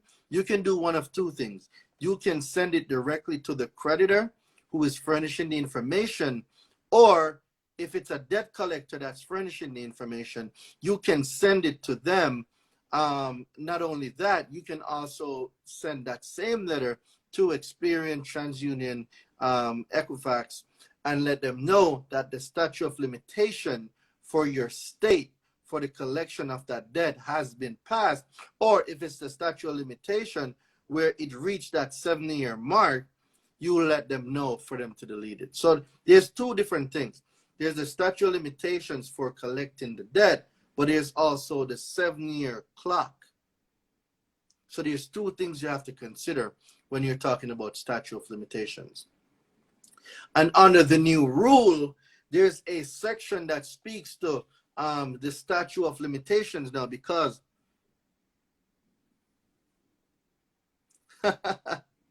shout out to Kelly. Kelly is in the Bronx, the Boogie Down Bronx. Shout out to Kelly. Yeah, so now you just have to evaluate which section is it falling under. Is it falling under the time barred collection part of it, or is it the 7-year clock that we're talking about?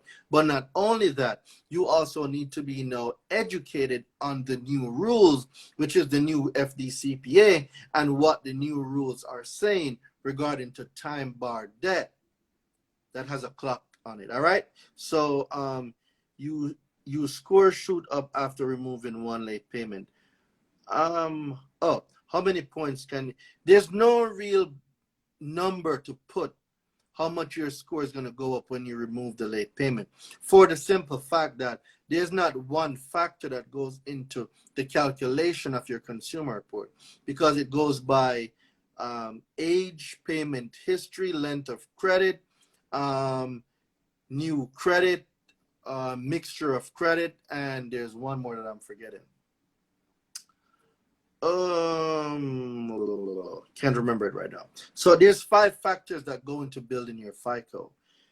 So they're going to take into consideration, well, your payment history. Vagaries. Was it inquiries? I think that's what you meant. Yeah, so payment history, right? Your utilization, your length of credit history, new credit, and mixture of credit. There we go. So that's the 5. All those are used to determine where you fall, what book. It's a little bit complicated to explain, but there's no one thing that gives you your scores. And one of the biggest misconceptions that a lot of people have is they think that the consumer report and the credit score is the same thing. They are not the same thing. They are not. All right. Let me see what other questions I got. Wait, Daraine, are you gonna take a question from Clubhouse? Yeah. I'm coming over to Clubhouse now. That was the last one. I'm coming over to Clubhouse now. Then I'll do another reset for Instagram. All right. So let me jump over to Clubhouse now. All right. Who got their hands up? Let me see who we got.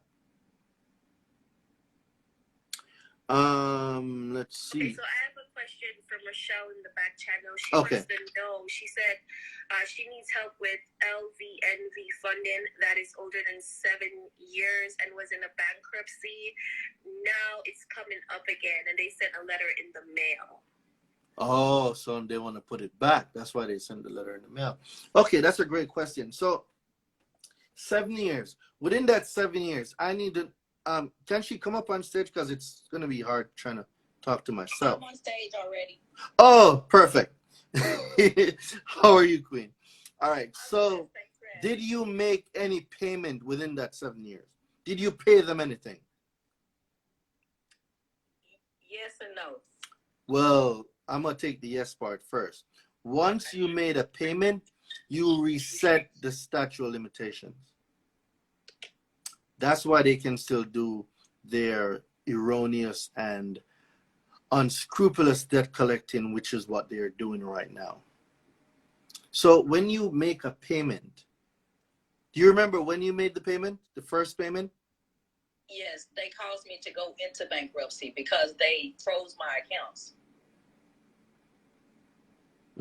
So it was back in 16. Okay. I mean 17.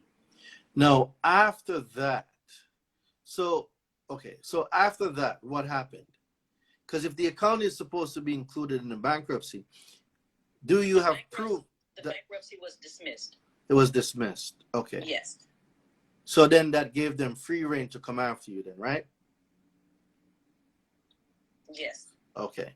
Now, after it was dismissed, did you make a payment on that alleged or on that account? No. And it was in 16, and you have not made a payment since? No, sir. Okay, what type of account is it? Credit One Bank. So it's a credit card? Credit card, yes. Okay, what state are you in? I'm in Texas. Look up the statute of limitations for collecting credit card debt in Texas. 4 years. What about the cost? They said you paid or were credited this amount towards the debt. No, don't fall into their scheme. If you make a payment, you're going to reset the statute of limitations. If you make a single dollar payment, you're going to reset the statute of limitation. So if you have not paid anything on there, and the statute of limitation in Texas for collecting a credit card debt in 4 years, you need to build a letter around the statute of limitation for collecting a debt, and you need to send it to them and let them know that they need to cease and desist any and all attempts to collect this alleged debt that is outside the statute of limitations. Send it, certified mail, green return receipt, but make sure that you get it notarized. And in that letter, you want to download something from, I don't know, maybe the state, off of the state website, do a print screen or a screenshot where it says that the statute of limitation for collecting debt in state of Texas is 4 years. And you put that with your letter and you send it to them. So so on the letter, it came from a P.O. box. Send it to the P.O. box. They don't have a... They don't have a physical address. So you can do one of two things. Call them and say, hey, I have a dispute. What address do you take disputes at? Every company has an address where you send the dispute to. If she back channels me, I can give her that address. So boom, there you go. Thank you, Mika. There you go. Thank you. You're absolutely welcome. Just back channel me and I can talk to you a little bit more about that, especially dealing with LV. But yeah, just back channel me and I can talk to you a little bit more about that. Thank you. All right. Who else do we have as a question? Yes. Yeah. I pinned it on the Clubhouse on a quick link, and also it's added on the website now, so it's available now. Oh, okay. So if y'all want that charge off deletion part 2 letter that I was just reading, the link now is available on the Clubhouse. So if you go to the top, you'll see the link that goes straight to the charge off letter. If you're on Instagram, if you go into the quick links, you're going to see charge off deletion letter part 2. You're able to get the letter. So it's now on Clubhouse and it's on Instagram. If you're on Facebook, you're going to have to come over to Instagram to get it. Or I don't know if Abir can throw a link in there somewhere for them to get it on Facebook if they have a charge off and they need to send that letter out. All right. Nish, who else is in line for a question on Clubhouse? I have a question.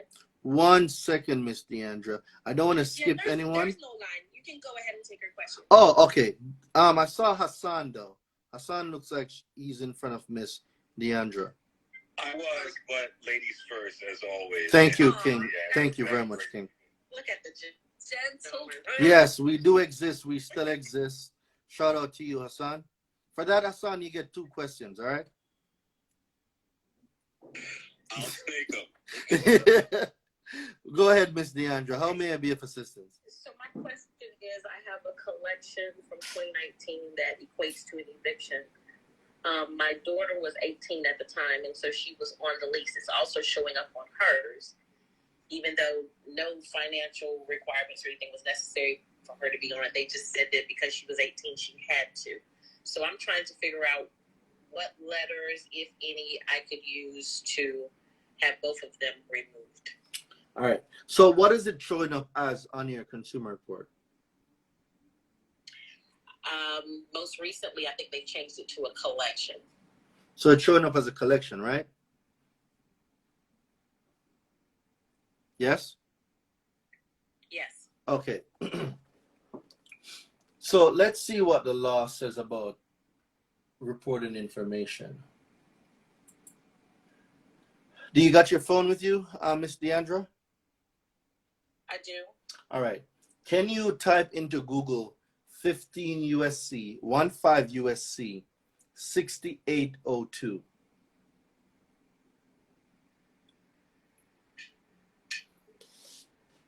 Obligations with respect to disclosures of personal information? Yep, that sounds just like it. Can you read that for me? Notice requirements. Except as otherwise provided in this subchapter, a financial institution may not, directly or through any affiliate, disclose to a non-affiliated third party any non-public personal information unless such financial institution provides or has provided to the consumer a notice that complies with section 6803 of this title. Keep reading. All right. So is the company a management company, or is it just a owner landlord? What type of organization is it? It's a collection agency. That's a collection agency, but where did they get the information from? Oh, they got the information from an apartment complex. Okay. So now the collection company is reporting. So on your report, they are showing up as the AKA original creditor then, right? Correct. Okay, good. All right, cool. So we won't need this section of the law then. Can I say something, Daraine? Yeah, go ahead. 1692 G will get it deleted. Yeah. So that's where I'm gonna go because I needed to make sure it wasn't the landlord that was reporting it. So if it was the landlord, it would fall under just FCRA. If it was, let's say, a management company that is in the business or trade that is defined as a financial institution, then the Gramm-Leach-Bailey Act would apply. Right. So now finding out who the person is, and in this case, it is a collection company, that brings us to the FDCPA, and you would need a 15 USC 1692 GB letter, but you're going to need a more updated letter for the new law that was passed. And those letters, I'm working on them now. If Mika has her stuff ready, you can definitely find out what Mika is going to do, or Dave, and get those collections deleted. But 9 times out of 10, the 15 USC 1692 GB letter will get that deleted, no problem. Right now, who was that talking? That was Miss Deandra. Who's the collection agency? Let me go back. Account Adjustment Bureau. That's easy. Yeah, that's light work. That's light work. Well, good. I need it to be light. That sounds like one that just got formed yesterday. All right. Like that letter I sent to NCA, and it was deleted in like 4 or 5 days. I wasn't playing with them. Yeah, the letters are strong. Like our letters be in the gym. Like these letters are in the gym. I need it quickly because I need to get something else. So was that Mika speaking? Yeah. Speaking? Well, you might have an opportunity here to get some stuff done. So let's not use the word quickly. You know what I mean? Let's not use that word quickly, because when we can how should I put it? Let's not use the word quickly, because when you do this stuff the right way, let's just say you can get really paid for their failure. All right. So let's not rush doing the right thing. You can get paid. Okay. All right. No problem. Hassan King, what's going on?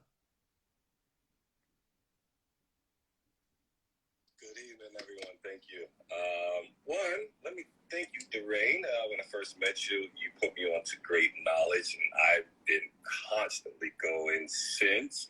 I guess more in regards, one question is in regards to process flow and proper process flow. Where would you start? And then the rebuttals from everything. And then something I recently just used after, like you put me on to USC is 15 USC 1666B billing error that I just used with a creditor, and now I'm able to sue them and win for. What you say about that, if you're familiar with it? Well, there's many ways to skin the cat, as long as the damn cat gets skinned. That's okay. So if we're talking, can you hear me? Yeah, I'm here. Yeah, so if we're talking about billing errors, so are you saying that they were inaccurately reporting correct amounts on the consumer report? No. So this is exactly what happened. They closed the account. They closed the account without notifying me. They closed the account without notifying me 1 month. And then 3 months went. They kept saying I was paying the bill. I'm like, I ain't paying the bill. You guys closed the account. Then tell me why you ain't closed the account. And finally, I hit all three credit reporting agencies. Let's do that. We don't do bureaus. All 3 credit reporting agencies in regards to, okay, what is this bill? Why is it reflecting this? I didn't know it was reflecting until I went for a loan. For a loan in the amount of $25,000 personally, and got denied because they kept saying I'm late on a closed account in which the credit reporting agencies admitted that was closed by the creditor. This is good. This is really good. What they kept doing, once they closed it in July. They didn't start reporting it late till September. Oh, wow. Till September, they said it was late. And then, now Do you have proof of all of this? I have proof of all this. Oh, yeah. my God, this is good. I do due diligence. We got to do it. We can't win if we don't. Keep records, print it out, keep it on a hard drive, everything, do all of that. So now I finally get a response. Went to the creditor, got a response, sent one in my letter. I included your 1681 USB, 1681B, and I also tagged on within the same letter 1666B. Mm-hmm. They responded very vaguely. Oh, it is correct. So once they said that is correct, now I just caught them. So you're saying you're correcting it. You're not responding to anything legally, and they just left it at that. So now it left me room to go and sue. This is something I just actually let somebody else do, and he got a lawsuit from it. And they had to pay him back all the money, but they settled, and I'm learning with them, they settled out of court. Yeah, because they don't want it to be public information. Yeah, they don't want it to be public information, Hassan. Yeah. So that was just my little tidbit. So, I mean, Hassan, if 25, bro, that's paper. I mean, I think that new G-Wagon might be calling your name. I don't know. I'm not interested in the G-Wagon. But it's not the G-Wagon. I'm an international broker, and I do private placement deals. See, you see that thing that says actual damages? There's a word that says actual damages. Mm-hmm. It doesn't mean the G-Wagon. The actual damage of the value. Let's talk about what it is worth. But let's even step it up. I think your family is growing too, and you might need a bigger house. Mm-hmm. Mm. Mm-hmm. The grandkids want to come over. I've adopted. I had way too many drinks within the week because it all goes into play. I'm very familiar with lawsuits, especially. I live in New York, so they're kind of cheap to start. If anybody gets comfortable with them, class action lawsuits, they're very easily to get. They take time, but so people is what I do. If you and the family is going to move into a new home and you got denied, I got denied as a result of their failure. I'm just saying, Hassan, you could have a very, very immaculate year. Yes, off of this one creditor, and just pulling up, and literally, I can read you their rebuttal. Thanks for contacting us about your credit report. Based on the information you gave us, we researched your account. We know your credit is important to you, so we want to help you understand what we found. We have confirmed that the late payments we are reporting are accurate. Because this information is correct, we do not need to change how we update it to the credit bureaus. That's wrong information. There's no such Well, shit, I don't know what's a credit bureau. No. This is negligible. This is negligible admission. They're admitting one within that letter, and this is cognitive dissonance. So you're saying that, okay, you don't have to listen to it. So this is where the lawsuit comes into play. This I got a friend, and he had less money, but his was before me, and got to delete it, and he got a lawsuit and a settlement. Mm-hmm. All right. So I think you're off to a pretty good start. So I'd say keep winning, and I'm very, very curious to hear how everything plays out. Of course, we'll keep you updated. I think I probably contacted you privately, but we'll keep you updated. Let's go, King. Let's go. Most appreciated. Thank you for stopping by. Yeah. All right, so I'm going to take one more question on Clubhouse. Then I'm going to go back over to IG because I've been having them wait for a minute. Deandra went. Indra. Idara. Thank you. Thank you so much. So I just wanted to know, I recently sent the letter off, and I didn't get it notarized. I did send it certified mail, but I didn't get it notarized. Do you think that's a big factor, or regardless of the situation, because of what's in the letter? It's hard to say when I don't know exactly what's in the letter, but I'd say see what their response is going to be, because you won't know how to react until they respond. So what if they got it and they just said, all right, let me not mess with her, let me just delete it. Then you don't want to get worked up over nothing. So it's important that you exercise the right tactical patience, so that when the correspondence comes back, then now you're going to know how to operate. It's kind of hard to gauge what direction unless you get something back. Does that make sense? Okay. I had just heard that you had mentioned something about certified mail and getting it notarized. Yeah, so I preach that all the time. It's a way of really double and triple checking everything. So when you send it off certified mail, green return receipt, they can't say we never got your letter. Right. You get what I'm saying? So now, no, I have proof that you got it. I have the UPS tracking number. I can tell you who picked it up. It was stamped. It was signed.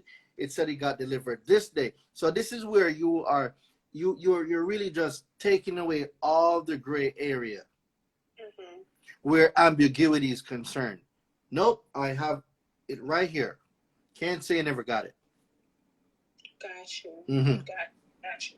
Well, thank you so much for just your time and just giving this information and all the other speakers that came on here. I'm truly appreciative. It's very interesting to know that this even exists, because 2 months ago I didn't know anything about consumer law. Oh, wow. So, I'm grateful. I'm definitely grateful. Oh, most definitely. So since Omar is the last person on stage right now, I'll take his question and I'll go over to IG. Omar, talk to me, King. What's going on? How you doing, brother? This is Cassie. You sound a little low, King. I can barely hear you. You hear me now? Yeah. Yeah. I just purchased the charge-off letter. I want to say, first of all, thank you for what you're doing. It's a blessing that you be able to get this information. My question, real quick, is so I froze out LexisNexis, SageStream, ARS, Innovis. ARS. I did all that. I froze them out. Right. So now, I sent the letter to TransUnion, Equifax, and Experian. What type of letter? Got some inquiries removed, right? What type of letter? Freezing them out. So now, my question to you right now, my next move is dealing with these charge-offs. Do I dispute it with LexisNexis, the Silent Five, I call them, or do I dispute it with the Big Three? No, none of the above. You're going to send that letter directly to the creditor who's furnishing the information. Okay. So if it's Capital One, this letter is going to Capital One. And remember the steps that I spoke about earlier. You need to call them and find out where you can send your disputes in. You have some disputes that you would like to do, and you want to know what address do you send your letters into. They will give you an address where they take disputes. And it's important that you send the disputes there. And it's important, before you send the letter, please read the letter and comprehend the language. If there's words in there that you don't comprehend, get a copy of the Black's Law Dictionary, look these words up so you can fully comprehend exactly what the letter is saying. Too many times, a lot of people send out letters and didn't even take the time to read and comprehend what the letter is saying. And then when they get a rebuttal, they don't know how to respond. Absolutely. So just use the time and learn the language. All right, King? Yes, sir. Yes, sir. I want to thank, like I said, once again, I want to thank you for what you're doing, brother. You know what I mean? I just did 17 years, man. Oh, I know you. Yeah. Yeah, you're Cash, right? Yeah. On IG. Exactly. And this is a blessing, man. Like just to come home after all this time and just starting from scratch, man. Bro, you need to join the mentorship. I feel good. Cash. You brothers like you, man. Giving it's like inspiration. You know what I'm saying? Cash, you need to join the mentorship, bro. I'm using my last. My people look at me like I'm crazy. Like, I just gave you $100. Yo, listen, man, I need to get these letters. I need to get this. Yo, Cash, you need to join the mentorship, because you can use this to build a business model where you can help other brothers that are coming out, bro. Exactly. You need to get into mentorship, bro. You need to get into mentorship. I'm trying, man. Yes, sir. One day at a time. One day at a time. I'm trying. Most definitely, King. I really appreciate you coming on. Thank you. Our people destroyed for the lack of knowledge. Indeed, King, indeed. It's not nothing new, but it's new to us. And so we have to capitalize off it. Yes, sir. Most definitely. So I appreciate everybody, and I hope you have a blessed night, man. And I'm going to keep doing what you're doing. I'm going to try to make the membership. I'm trying, man. Yes, sir. And then we're going to work on a whole business model for you to help other brothers that are coming out and getting their credit right. I'll be in touch. Yes, sir. Yes, sir. All right, let's go over now to IG. IG, sorry to keep y'all waiting. Damn. IG flooded. Whoo, it's a lot of questions. All right. How do you remove full name from credit reports when they're furnishing report? We spoke about that already. I heard somebody say something. Who was that? Somebody? Okay. All right. So, yeah, you just need a personal information letter. That's all. If you go to the link in my bio, you go to the website, you will see under all products, you're going to see letters. When you go to letters, you go to personal information letter, and that letter will get you straight. An account was part of my bankruptcy. I challenged it well. When it came out of bankruptcy and was labeled as a repo, how can I do that? I believe I gave you the answer to that.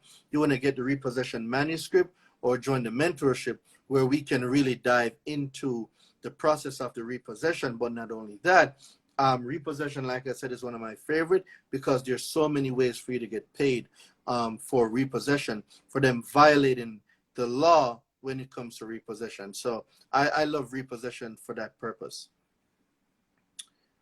Experian is still showing an old address. We spoke about that. Get the personal information letter. That's going to get you straight.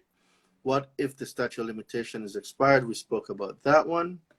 Love you, bro. Most definitely. Thank you for showing up. Your score shoot up. We did that one already. Man, I appreciate everything you do. Please upload onto YouTube. Yeah. I'm going to upload this live to YouTube for the simple fact that I was not able to stream on YouTube. So I will be uploading this live to YouTube. All right. It's been 7 years already. Do you offer a consultation service without breaking the bank? I do offer consultations, but I say you're better off joining the mentorship, where we can have a conversation every week versus having a one-time conversation. To book a consultation with me right now, it's $500 an hour, 2-hour minimum. You're better off getting into the mentorship. So I'm not going to go around the prices for the consultation. You're better off getting into the mentorship. Listen, if you're the best, you're not the cheapest, and the cheapest is not the best. So I know my worth and what my time is value, plus the value that I'm giving to you. So you're definitely better off joining the mentorship, where we can have long conversations and I can coach you properly in order to get whatever end results or whatever payoff that you need to get. I recently got the mentorship, but I'm so new to all this consumer law and credit repair. Where do I start? That is a great question. For everybody on here that just got into the mentorship, you just did the mentorship, whether it's today, yesterday, last week, you're still fairly new. Please spend the time and go through the Do For Self, the Educated Consumer's Guide to Repairing Your Own Credit. It's important that you start off with that ebook. It is fundamental, right? Then I want you to listen to audio or video book, because in the audio and video book, I'm able to dive into more things that I wasn't able to do when I was writing the book. So if you're driving to work, listen it in the background, cut out the music for a little bit, listen it in the background. After that, now I want you to clean up your personal information, right? clean up your personal information. And then now, once you clean up your personal information using the personal information letter, we're going to talk about now what accounts are holding you back. Is it collections? Is it charge off? Is it late payments? Whichever one is causing you the most damage, that's the one you're going to focus on first. And then when you knock that out, you move on to the second one. So that's really the flow of sequence of how you get everything in the mentorship. So I hope that was of value to you and to everybody that's new in the mentorship. So remember, start off with the ebook, Do for Self, the Educated Consumer's Guide to Repairing Your Own Credit. After that, listen to the audio video book. Then you clean up your personal information. Then you start attacking the account that is holding you back the most. Daraine, can I add to that? Oh, please, go ahead. I have the study group that people just voted on today. It's going to be on Sundays from 3 p.m. Pacific. So if they're in what time is that Eastern Standard Time? Eastern Standard Time is 6 p.m. Okay. And then we start at 8. Right. So, they can have a double dose of consumer law all day, or, they can, I would rather them come to yours, but if they need help and they can't make that time, then, it's about 16 or 17 of us that, are in there collaborating and, answering questions. And yeah, because that might go long, too. This is a different group. I'd recommend a different day, but if that's the day y'all decide on, y'all decide on. But if y'all miss something on mine, it's yeah. Like that's the day that I honestly prefer Saturday, but that's the day everybody was voting on. So, I was like majority votes win. So Sure. Well, if they want to go on Sunday, then by all means get the double dose. But like I said, when there's going to be a lot of different speakers coming on, and if you miss it, I'm really not going to go back over it. Right. So I'll put it out there because I don't think they realize that. It's back to back. We're talking about 5 hours. And then I didn't think about because I'm West Coast. I'm like 3 o'clock. Okay. Yeah, that's an hour or whatever. An hour or two, and then going right into that. That could go anywhere from 5 to 6 hours. Like that's a long time for somebody to be tuned in. So I hope they weighed the pros and the cons. I eat, sleep, and breathe consumer law. So yeah, but not everybody got your stamina. I didn't even think about it, but I'll put that out there. Yeah, not everybody got your stamina, and that's why you're so successful in what you're doing. So, yeah. All right. I filed my FTC report, and I know by law it has to be removed within 4 business days. Every time I'm told that it will take up to 30 days for the accounts to be removed. Is there a way to make this process quicker, or do I have to wait? So filing an FT, so a lot of people miscomprehend the FTC report. The FTC report is one part of it. There's 4 things. When it comes to identity theft, there is 4 things. Let me find the identity theft letter.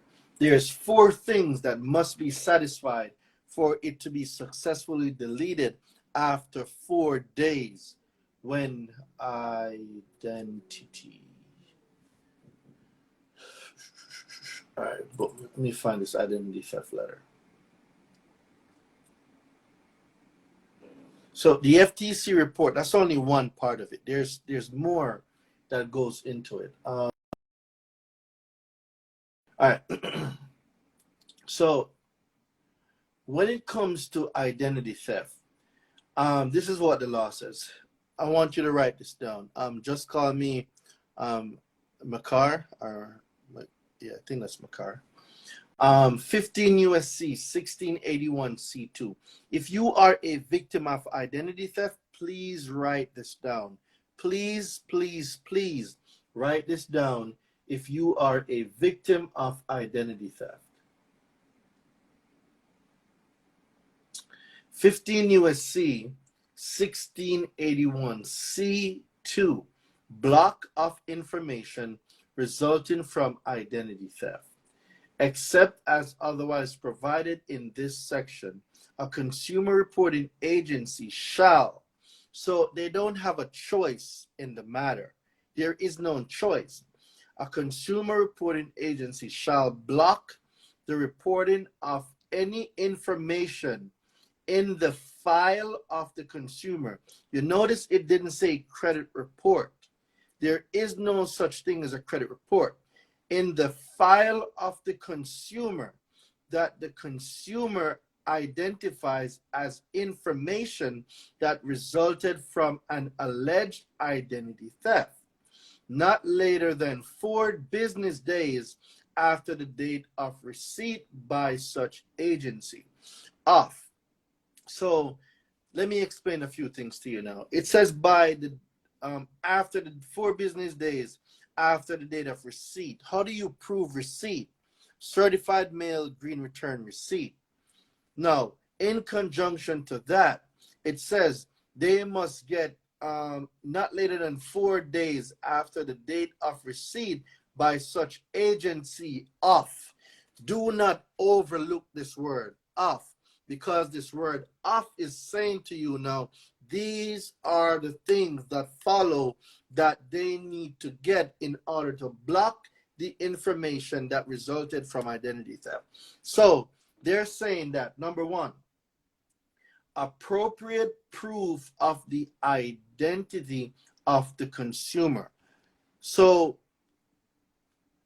you, as the consumer, need to either send them your driver's license, your passport, your social security card, whatever proof of address, proof of identification you have, preferably a government ID, right? That's number one. Semicolon, meaning there's more. Number two, a copy of an identity theft report. The FTC report or affidavit is a copy of an identity theft report. So that's number two. Semicolon, number three, there's more. The identification of such information by the consumer. So you need to put now in your correspondence what is as a result of identity theft. Semicolon and. So this means no 1, 2, 3, and number 4, a statement by the consumer that the information is not information relating to any transaction by the consumer. They literally tell you in 15 U.S.C. 1681 C2 what you need to send them for them to be compliant and block the information. So if you don't send them these 4 things, you will not get the deletion you're looking for. It's these 4 things that get you your deletion for accounts that relates to identity theft. Please don't send one or the other. The law says you must send them these 4 things. Send them these 4 things. And that's how you're going to get your deletion from accounts that came as a result of identity theft. And that is 15 U.S.C. 1681 C2. The identity theft letter that I just read, it is on the website. Go onto the website.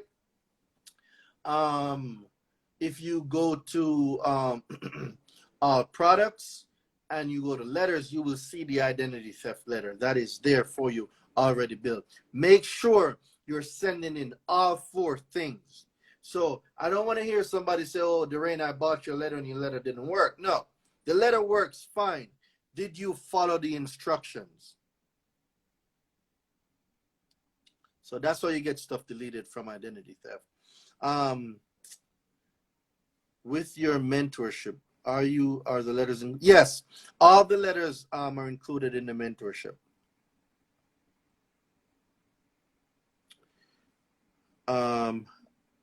Okay, thank you, and I am in your mentorship. Let's go. Thank you very much for investing in yourself. Definitely. Is there a letter for the right of rescission argument to legality obtain a free car? Now, The right of rescission is not really a letter. You do need to put them on notice, but there are steps. It's not something I'm going to discuss over a live. The right of rescission is a specific part of the truth in lending, 15 USC 1635. I will not discuss the procedure on here because I don't want anybody going to say, well, Daraine said to do this, this, this, and this, and you're going to get a car free and clear. No. There are specific things that you must do when exercising the right of rescission. And it's not something I'm going to speak on a live. You say 15 USC 1681A D2B would be best law to cite to remove open accounts. No, I did not say that. If you're talking about open accounts, you can opt out of having your information reported. So please, when you guys are writing down the laws, please write down the exact thing that I say.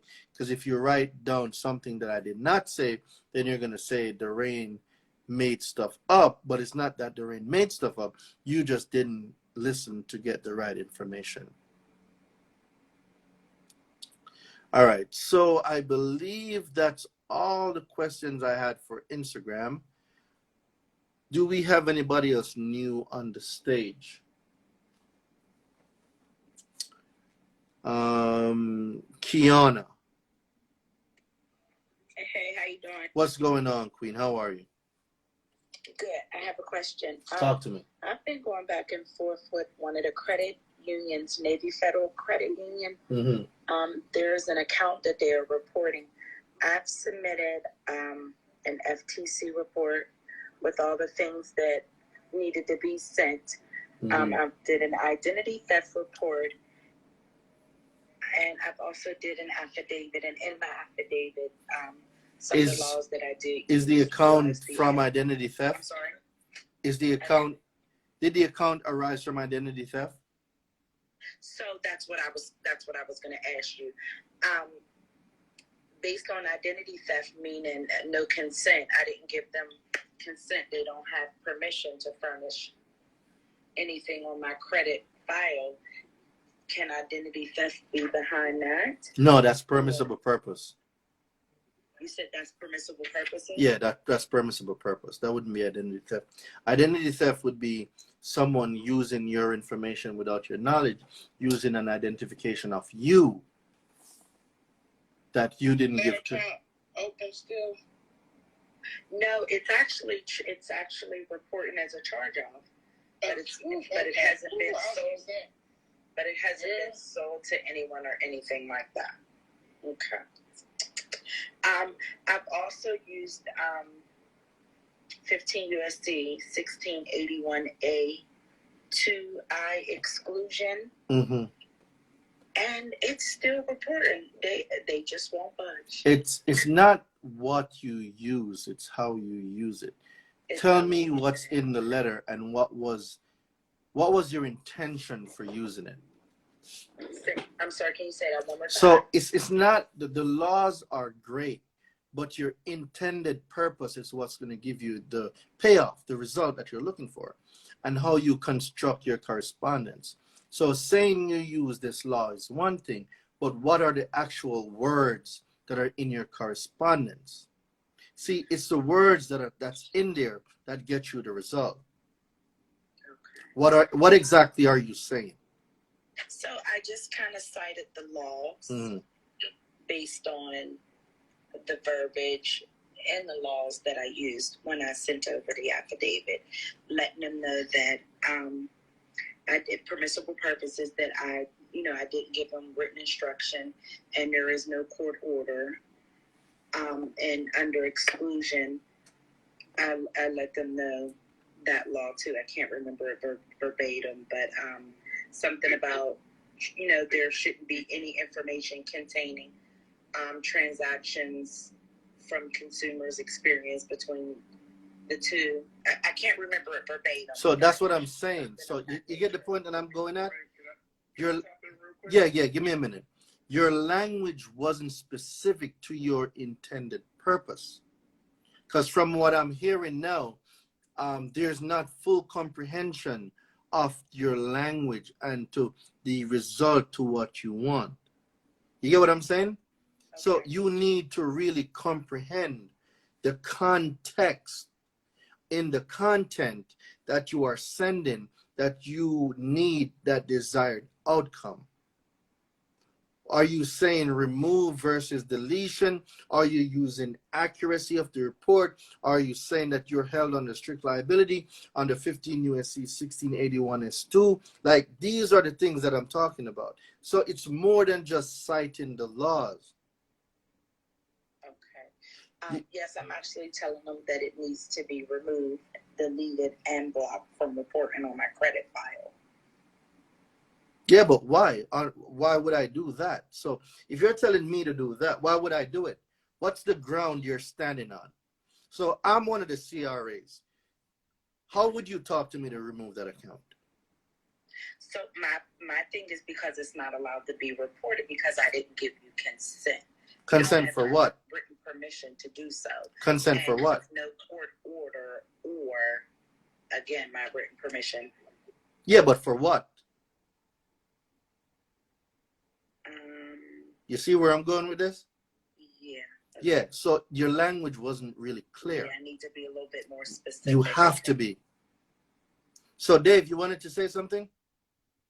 Yeah, I just wanted to tell her that, I heard her mention affidavit, and I just wanted to let her know, that it's fine to use affidavits, but you have to know what type of affidavit that you're using. And I'm in agreement with Daraine when he says that your language that you're using is not intentional because, again, and Navy, I want to tell you that Navy will fight you to the They are not no spring chicken. I said they are not no spring chicken. They will fight. Navy's not somebody that you're going to push over, I promise you. Not at all. You can get them deleted, but you are in for a fight. What I will tell you to do is that you have to get some type of mentorship, whether it be Daraine or whoever, because there's a certain flow that is what we call a flow chart that you need to go into. And if you're just sending out an affidavit, well, now you have to also ask yourself, was your affidavit notarized? Okay, was the decision certified return receipt? Did they answer it? Did you put the right timing in there for them to answer that affidavit? See, all of those things, if you don't know, and I commend you on trying, but if you don't know, then this is where the mentorship comes in, because you would know exactly what letter I should send out first, how this letter should be constructed, what law should be used, because it's good for us to all have a bunch of laws, but if you're sending in this type of law for that, and you're sending this type of, you could compile a bunch of laws, and I see this happening now with the consumer laws because everybody's going to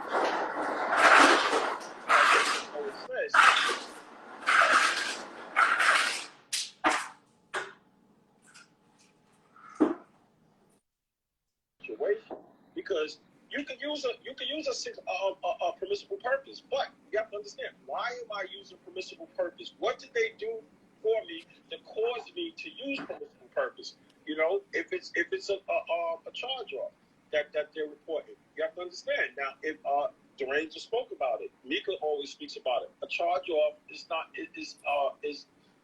considered to be income. Income's not reported. Is not allowed to be reported to your consumer report. But again, you have to understand, if you don't know those type of things, then you wouldn't know how to go about that flow and know how to send it. You understand? Yes. So my advice to you would be to get into some type of mentorship. Yeah, mentorship for sure. Definitely get into Daraine's mentorship, if you can, and that way, I promise you, if you get into it, you'll start to see it. You'll catch your aha moment. And you'll see, oh, okay, this is what I need to do now. This is how I can access that law. This will tailor fit my situation. But again, I'm telling you, get prepared for a fight. Put on the boxing gloves and get ready to go to the gym because they're just gonna fight you. Yeah, and I'm sick of them. So, but Navy does not give up. Not at all. Also, to add to that, the affidavit is a double-edged sword. And you want to make sure everything you are putting in that affidavit is 100% true and accurate.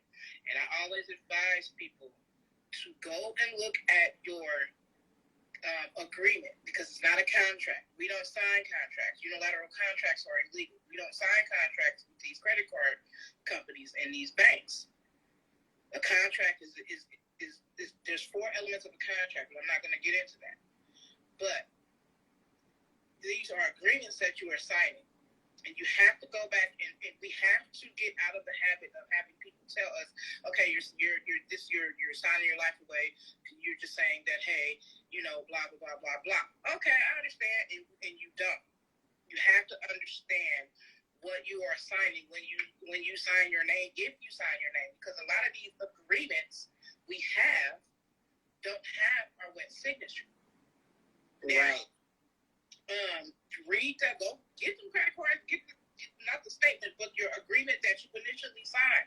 When they send that stuff in, when they send your card in the mail, and we just take the card out and throw everything else away. No, you need to read that, because that is telling you that once you use this card, we can basically do whatever we want to do.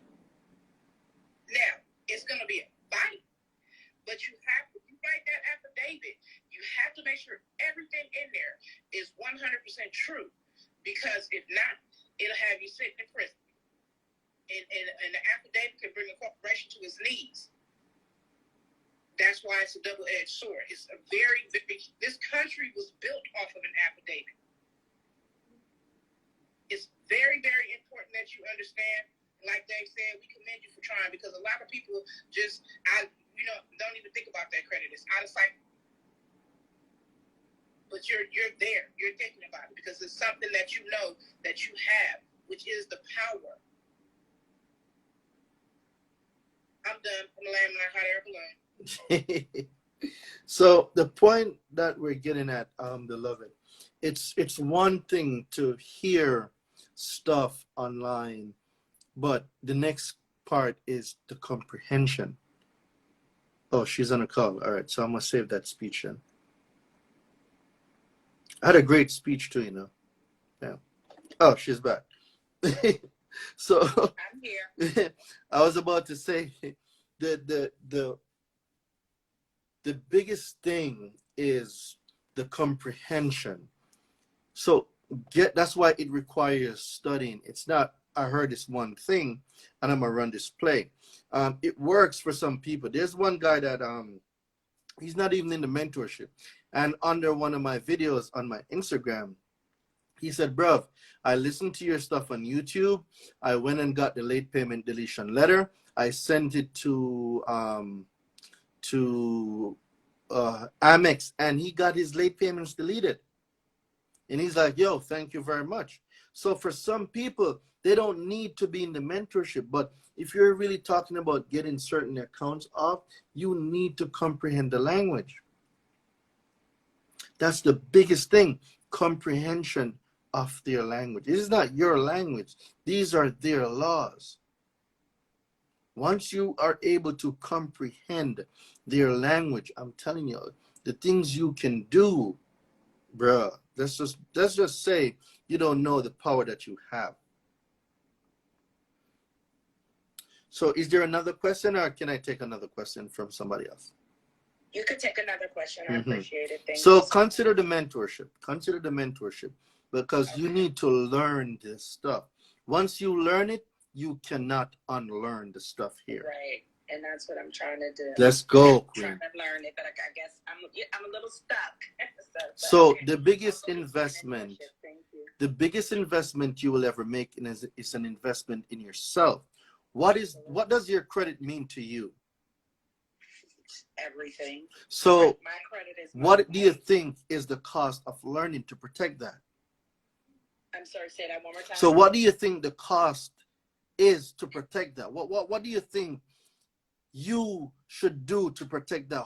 How much does it really mean to you, and what length are you willing to go to learn the things that you need to learn to get what you need to get done? It means a lot to me, and I'm willing to go the extra mile. Do you know the amount of things you can do with your credit? Myself, it'll help my children, and I can help family members and things like that. So, but I'm willing to go all in. 100%. That I need. Because if you don't take a chance on you, if you don't believe in you, who else you think is coming to save you? If you're not even willing to help yourself. No one. Listen, the greatest investment you will ever make is an investment in yourself. And I will make any investment in me so I can get to where I need to go. Right. And I'm willing to do that. So I've been sold on a mentorship. Let's go, Queen. Let's go. Because remember, tonight at midnight, the price changes for the mentorship. We're going into high gear. The price for the mentorship changes tonight at midnight. So a question, is the mentorship just for like a few weeks, a few months? Can you right now, how it goes? So right now, until we switch over to the new platform, it is lifetime membership. But when we switch over to the new platform, it's going to be it's going to be at lifetime, but there's monthly subscription. And after 3 months, if you're not consistent after 3 months with the monthly membership, then no, that's going to lead to termination of the membership, of the mentorship. So there's a new platform coming, and right now all the mentees there will be grandfathered in, apart from the monthly payment. So they won't have to pay a new fee for the new platform, because the new platform is going to have a lot more information. But the monthly membership will be there to continue to grow that platform, because the platform has to be maintained. But for anybody that's in now, you won't pay to go over to the new platform. It will just be a monthly membership fee. And for mentees that are early, that has been there, you know that your prices will be different from everybody else's that are just coming in. So I just wanted to point that out. Okay. And Mika said something about a Facebook group. Yes. So information for that? yeah. So you have to become a mentee first. Once you become a mentee, then we get you into the Facebook group. You meet everybody. You're going to see the results, the testimonials, the charge-off deletions, the late payments. You're going to see Edwin and Dave running competition, 19 collections here, 20 collections there, 6 collections here, 8 collections there. You're going to see student loans. You're going to see everything you can think of. You're going to see it being deleted. Bankruptcy, like you're going to see it. It's there in the mentorship. Okay, so I'll get in the mentorship, and hopefully I'll see this Navy Federal delete. Let's get it. Let's get it. Alrighty. All right, let me take some questions. Yeah, no problem, Queen. Let me take some questions from Instagram. Equifax is reporting no collection, and Experian and TransUnion is reporting the collection. I knew here. Okay, so when it comes to collection, let's step back from going to the big three. Everybody's rushing to the big three. Let's take a step back and hit the collection company that's reporting the information with a 15 USC 1692 GB letter. That's the letter you're going to use to hit them with it. And 9 times out of 10, first round, those collection companies get it deleted and they're gone about their business. Does your mentorship help with check system? Check system is just like any other consumer reporting agency. So the answer to your question is yes. It doesn't matter what company it is, we take them on. It doesn't matter what it is. You're going to learn what you need to learn to get what you need to get done. When debt collector refuses to delete accounts, what would be the next step? So there's a few things. You can get paid, and I will definitely walk y'all through. I've spoken to a lot of my mentees about it, the steps to set the stuff up, because this is chess, not checkers, all right? So there's things you have to do, but just know you can get paid for damages. It's not Daraine saying it, it's written in their laws. I am only here to tell you what the law says and show you where to go and find it. It is in their laws. So you can actually get paid when they violate you.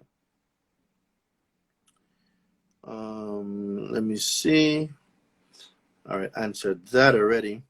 I beat the small claims collection agency suit. They are still reporting to CRA. I want to collect. Please help. So finding the violations is important, and learning that when you put them on notice, you give them an opportunity to cure, and you let them know what your intentions are. When they are willfully non-compliant or willfully negligent under the civil liability for each section of the law, if you are damaged, if you have actual damages as a result of the failure, the law says you can be compensated. All right? So whether you get a consumer lawyer, you go pro se, whatever you want to do, just know that the law is the law and the steps are there to guide you. All right. Okay. All right. Let me see if I got any more questions on Clubhouse. I had some 9 people tune in with me, and I'm about to have a call with them to see what they think and feel about what you're, if we can get info right now, at least some of mine. Okay, bet. Let's go, bro. Boom. Let's go. All right. Let me see. I think there's one more question. Okay, cool. All right. So now, I hope, let me see what's going on. IG, if you're getting value from what you're learning right now, I want to make sure that y'all are still here with me. Let me see y'all give me some fire in the chat.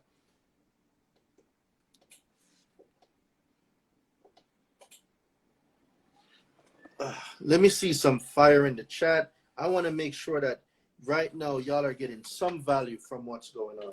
So I want to see I want to see some fire in the chat. And this is why I got my new desk. So right now I'm about to get turned up. Sweet. All right.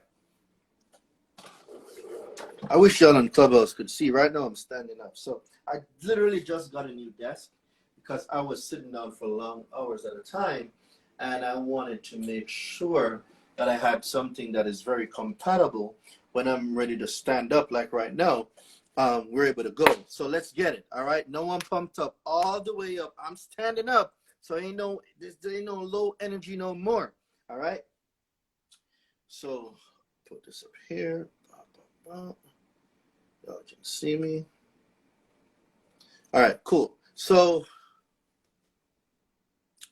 someone had a question about the mentorship. What's going on? Whoo, okay. I see them fires coming in. I see them gems. I see them fires. All right, let me get turned up now. Hit the credit reporting agency, which letter again? It depends on what. So there's different letters for different things. It depends on why you want it. Is the Facebook group and the mentorship the same thing? You get access to the Facebook group only through the mentorship. So if you did not get the mentorship, you will not be able to get into the Facebook group. Can you repeat the code again, please? Which code? I say a lot of codes. Where is the information to get signed up? So go to the link in my bio. If you're on IG right now, the link in my bio, right? And if you're on Clubhouse, the link is posted at the top for you to get into the mentorship. If you are on Facebook, you are able to get the mentorship. There's a link in my bio on Facebook. But if you go over to IG, the Credit Hero, you will be able to get that link to join the mentorship. Or if you go to DaraineDelevante.com, you will be able to see the mentorship offer right there. And remember, joining the mentorship, this isn't for me. I am good. I am good regardless of anyone joining the mentorship or not. I know what I know. The question is, are you satisfied in the position that you are right now? Are you content with bad credit? If you've gotten denied, if they tell you that you needed a cosigner, how many people on here right now have been told that you needed a cosigner? If you've ever been told that you need a cosigner, let me see some fire right now in the chat. Wagwan, me youth. Shout out to all my Jamaicans in the building. Wagwan to all my Haitians. Sac passe. What else do I know? Know a little bit of Spanish, but I don't know how to say what's up in Spanish. I don't know how to say that. Shit, I need to learn that. Tell me. ¿Qué pasó? Got me trilingual up here. How do I say it in Arabic? Ya Habibi? All right. All right, I'm learning some languages today. You've been in Kuwait, so you should have learned. I was busy studying finance and credit. I'm sorry, I didn't have time to learn the language. Busy building 800. Yeah, busy building. And so, ooh, I'm glad you brought it up. The Japanese is konnichiwa. Konnichiwa. So let me get into this now. So let me tell you, I'm going to share a story with some of y'all. Because a lot of people might think Daraine just got up one day and he had an 800 credit score. That's not what happened. I've only been in this country for 12 years, right? So I've only been in this country for 12 years. And when I came, I knew nothing about credit. They don't really have a credit system in Jamaica the way America has the credit system set up, right? In Jamaica, it's either you have the money or you don't, or you had some rich aunt or uncle or someone that has a good job that can stand security for you. That's just how it works back there, right? So didn't comprehend nothing about credit. And I came, I thought it was the same as Jamaica, big culture shock. So this little here, big culture shock. And I went to apply for something, boom, denied. You don't have enough credit. Mind you, at that time, I didn't know what credit was. No clue what this thing called credit was. And then I keep getting denied. And every single time this thing called credit is being mentioned, this thing called credit. So I'm like, what is this credit thing everybody keeps talking about? So I later on found out that, how long we've been on live? I thought this started at 8 p.m. Now we've been here since 5. So right then and there, I'm like, okay, I need to look into this credit stuff. So before I got serious about credit, my guy Terry. So for everybody on here, this guy, Mr. Vic Terry, from the day we landed, even before we landed in Kuwait, Terry and I have become best friends. And this guy can tell you, he was there when I was buying books. I'm having 20, 30, 40 books shipped to me in Kuwait. I was not even in the country. I was having 30 to 40 books shipped to me in boxes. And I learned and I studied the credit system. I studied business. I studied credit. I studied real estate. And then I started seeing how things tied together. Credit affects every single thing you do in America, right? So on my deployment, so my guy, Mr. Victory, he's not a big reader. I started giving him my books. I'm like, bro, I'm buying books for you. So before you know it now, he started reading. And my guy started doing it. And that's how he got approved for his Amex while we were on deployment, right? And I was reading. I was averaging 3 books a week, 5 to 6 books a month, right?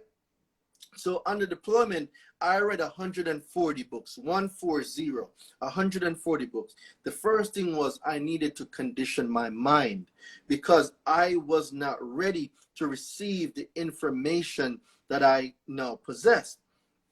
So the first thing I had to do was work on my mind. When I worked on my mind, I'm telling y'all, the game made sense. I started comprehending credit.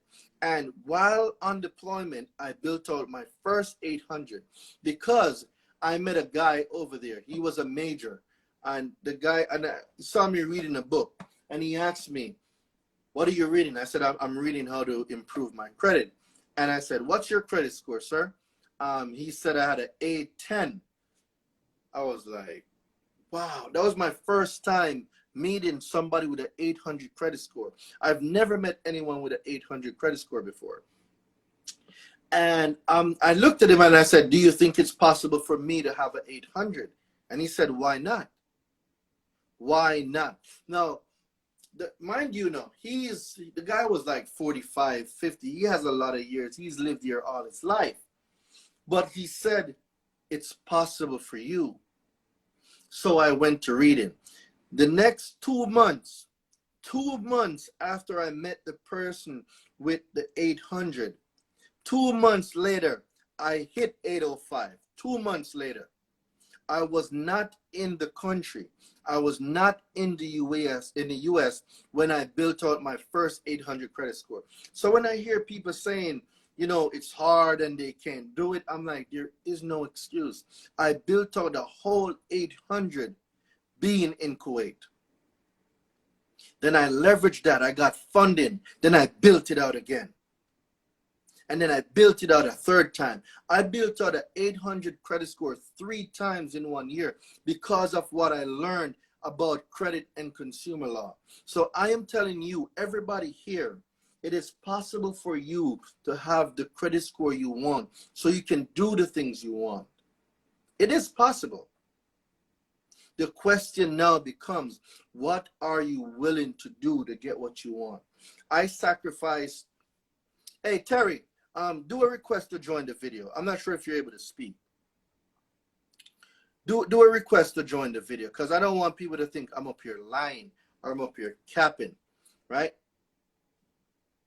I sacrificed going outside, playing frisbee, going to the gym. I sacrifice so much because there is no such thing as something for nothing. Everything requires a trade-off. You must give something to receive something. Everything comes with a trade-off. Yes, I'm going to go back to the question box in a minute. Everything comes with a trade-off. And I decided that I need to master this game called credit. I decided that enough was enough. No more telling me that I need a co-signer. No more denials. No more you're not qualified. Right? Yo, Terry, I think people might think I'm up here capping about being in Kuwait, bro. Nah, bro, you definitely, yeah, I would say everybody on this call, like, yo, he was one of the individuals that, one, got me to my first book. Like, when I tell you that we were probably working, I don't even know, like 12 hours at regular work overseas, and then we'll go back into actually studying. The funny thing was, I remember when our schedule was off, when he'll be at the barracks and I'll be at work, or I'll come back from the barracks and vice versa. I used to have to be like, yo, bro, I need you to stay up tonight with me and study, bro. I need you to stay with me tonight and study. He used to be like, I did it all in the morning. I'm good. I'm tired. And then eventually it just kind of like clicked. And we was literally pulling, like, we was living New York time zone, but we was literally like 8 hours ahead or whatever the case may be. So that was literally one of our biggest things. But yo, if y'all on this call, y'all need to be taking notes because this individual right here is literally going to tell you guys everything that you personally need to do. Like, I never used to read. It was to the point that I never used to read to now, like, I'm over here now in a hotel and I have books with me. Kid you not. Like, kid you not. Like, I literally, like, I never used to read at all whatsoever. But being with him, you know, this is an individual that literally is going to take everybody on this live, on the clubhouse, whatever the case may be, to the next level, 100%, y'all. Like, and I have nothing to do when it comes down to, like, I don't have a credit business, any of that. But he was somebody that really made me say, like, nah, I need to get on my A game. Like, 100%. He definitely put me in position. But like, yo, I need to take notes on him, like, for real. Still got like, no cat. Platinum. Oh yeah. Nah, he got me. I said, yo, we was working. I said, yo, I want you to look at my credit right now and tell me like what you see, you know. And I'm very transparent. So he was looking. He's like, yo, you have an authorized user. You know, I had one a while ago from a long time ago with my mom. And he's like, yo, we're gonna get you straight. We're gonna make you your own line of credit, this and that and third. And you know, we worked on things, and then boom, next thing you know, I was like, yo, I got my American Express Platinum joint. Like, hold on. If we gotta do it one time. It was like, I I was like, bro, I was like, they came knocking for it, bro. So I was excited. You know, so yo, I need everybody on here really pay attention. Tap into what he's selling y'all. Like, take notes. If y'all not taking notes, y'all playing yourself. If y'all taking notes and y'all not applying it, y'all really just digging a hole. You know what I'm saying? So really go ahead and tap in with that, family. Like, for real, yo. Thank you, bro. Because a lot of people think I'm joking when I'm like, yo, I literally sacrificed a lot. So when I'm telling y'all that it requires more of you today than it did yesterday for you to get where you need to go, it does. It's going to cost you time or it's going to cost you money, but it will cost you something.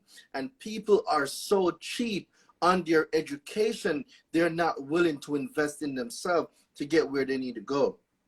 For those of you who know Nehemiah Davis, I am in Nehemiah Davis' inner circle, right? You can't just get inside of Nehemiah's inner circle. You need to be a high performance, but not only that, there is a cost to getting in there. What's the cost to getting in the room? Do you believe in yourself that much? I believe in me so much that if my next mentorship is going to be with Myron Golden, and Myron Golden's mentorship is not a cheap mentorship. But for the level that I want to go, I know who's going to take me there. I invest a lot in mentorship. You cannot have a 800 credit score with a 500 credit score mindset. It doesn't work like that. It does not work like that. So what I'm saying to y'all is, if you like, right now, let me see everybody in the chat right now. Like, if you're ready to invest in yourself, if you're willing to do what you need to do to get where you need to go, I want to see y'all put all in the chat. I want to see you put all in the chat. I want to see you put mentorship. I want to see you put mentor me, because there's no possible way. COVID taught us that one stream of income is not enough to keep you afloat. It's either that or you're going to sit at home and wait on a stimulus check. When you are able to fix your credit, you are able to invest in yourself, you are able to take control of your life, you are able to do so much that there's greatness in you. There's things inside of you that you don't even know you have. But if you're not willing to bet on yourself, if you're not willing to give your all, put your back against the wall and say, it has to work or it has to work. You're going to say, Daraine, I don't know how I'm going to join your mentorship, but just know it has to work or it has to work. I believe in me. I am going to go all in. I believe in me so much. I am willing to put everything I have to bet on me. When you have that type of conversation with yourself, I am telling you, nothing can stop y'all. Bro, link me to your mentorship. The link is in my bio, King. For everyone right now that's in the mentorship, that got the mentorship today, let me see y'all say me. Let me see you put me in the chat right now if y'all are in the mentorship, so I can congratulate you for taking a chance on yourself, investing in yourself, but not only that, starting a different credit situation for you and your family. Shout out to Kimberly. Right? Shout out to Legacy. Ian Fleming. Shout out to Ian Fleming. So it looks like only 3 people are willing to invest in themselves. The Lucas Group. Shout out to the Lucas Group. So when you see people making moves, when you see Swift Lending, shout out to Swift Lending, Positive People, shout out to you. When you see people making moves and changing, how long, Terry, how long would it take for you to save up $50,000 right now? How long would it take? Yeah. if you really playing yourself out, you can really do about at least a year, 2 years minimum if you really give yourself that wiggle room, depending on your capital that you have now for whatever income you have coming in. Bro, I can get approved for 50,000 in 24 hours, bro. That's the Oh, power of credit in my Oh, bank yeah. account in 24 hours. I hear people say all the time, I got to save for a rainy day. Well, how about you just get a $25,000 credit card and you put that down and just put emergency on it? Then you can redeploy your funds into short-term rentals, Turo, real estate, starting a business. That good crypto. Bruh, let's even talk about credit to crypto. Learning options trading, learning Forex. We're often overthinking situations so much that we are unable to take action. Analysis paralysis, it gets all of us. It used to get me, but not anymore. Because now I execute one play.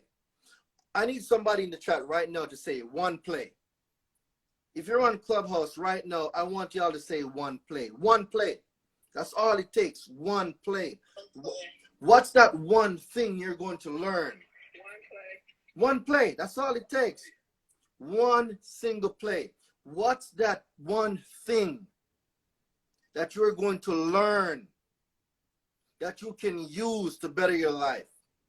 Right now, you might have a bankruptcy. You join the mentorship. You get the Do For Self, a guide to deleting your own bankruptcy. Right now, you get your bankruptcies deleted. You can go out there literally and make anywhere from $1,000 to $2,000 per client for deleting bankruptcies. Now, I'm not a mathematician, so let me get my calculator. So if you're helping 10 people a month at $2,000 per bankruptcy, that's $20,000 times 12 months in the year. You just made $240,000 deleting bankruptcies. Everybody right now that owns a credit repair business knows how much it is to delete a bankruptcy. It is anywhere from $1,000 to $2,000 on the low end. And you get 10 clients a month. 10 clients a month at $2,000. That is $20,000 a month times 12, $240,000 for the year. That's just bankruptcies. The repossession deletion guide is there. Right? The repossession deletion guide is there. I love repossession so much. So now you go learn repossessions. COVID hit. There's a lot of people right now that are suffering because of late payments. Even though we know late payments are illegal, but guess what? They're not tapped into these live. They're not on the Clubhouse. They're not on the Facebook right now. They don't know the things that they don't know. And because of that, this repossession is holding them back, right? These repossessions are holding them back, and they need to do and act and do what they need to do to get their family from where they are to where they need to be. So because of this, you learn bankruptcy, you learn repossession. Now, let's be conservative. $700 to delete a repossession or to even evaluate and get a repossession. So you're going to teach them how to evaluate the whole repossession process. You're going to teach them how to get the repossessions deleted. You're going to teach them how to get paid for repossession. So you can also do a 10% commission of whatever you get from the repossession. So let's say we start off at $700. $700 to delete a repossession. Let's say you get 10 clients a month. It's easy to get 10 clients a month, right? 7,000 times 12, 84,000. So now you learn two things: repossession you learn bankruptcy. At repossession, you're making an extra $84,000, just repossession alone, plus $240,000 from bankruptcy. You are now at $324,000 for the month. Yo, Lab, send in a request to join the live. Send in a request to join the live. Yes, 700 not bad for someone who has a repossession, but you're going out and you're finding 10 clients a month that's suffering from repossession. Just 10. To make an extra $84,000 a year on top of your bankruptcy deletion business. That's $324,000 you just made for the year.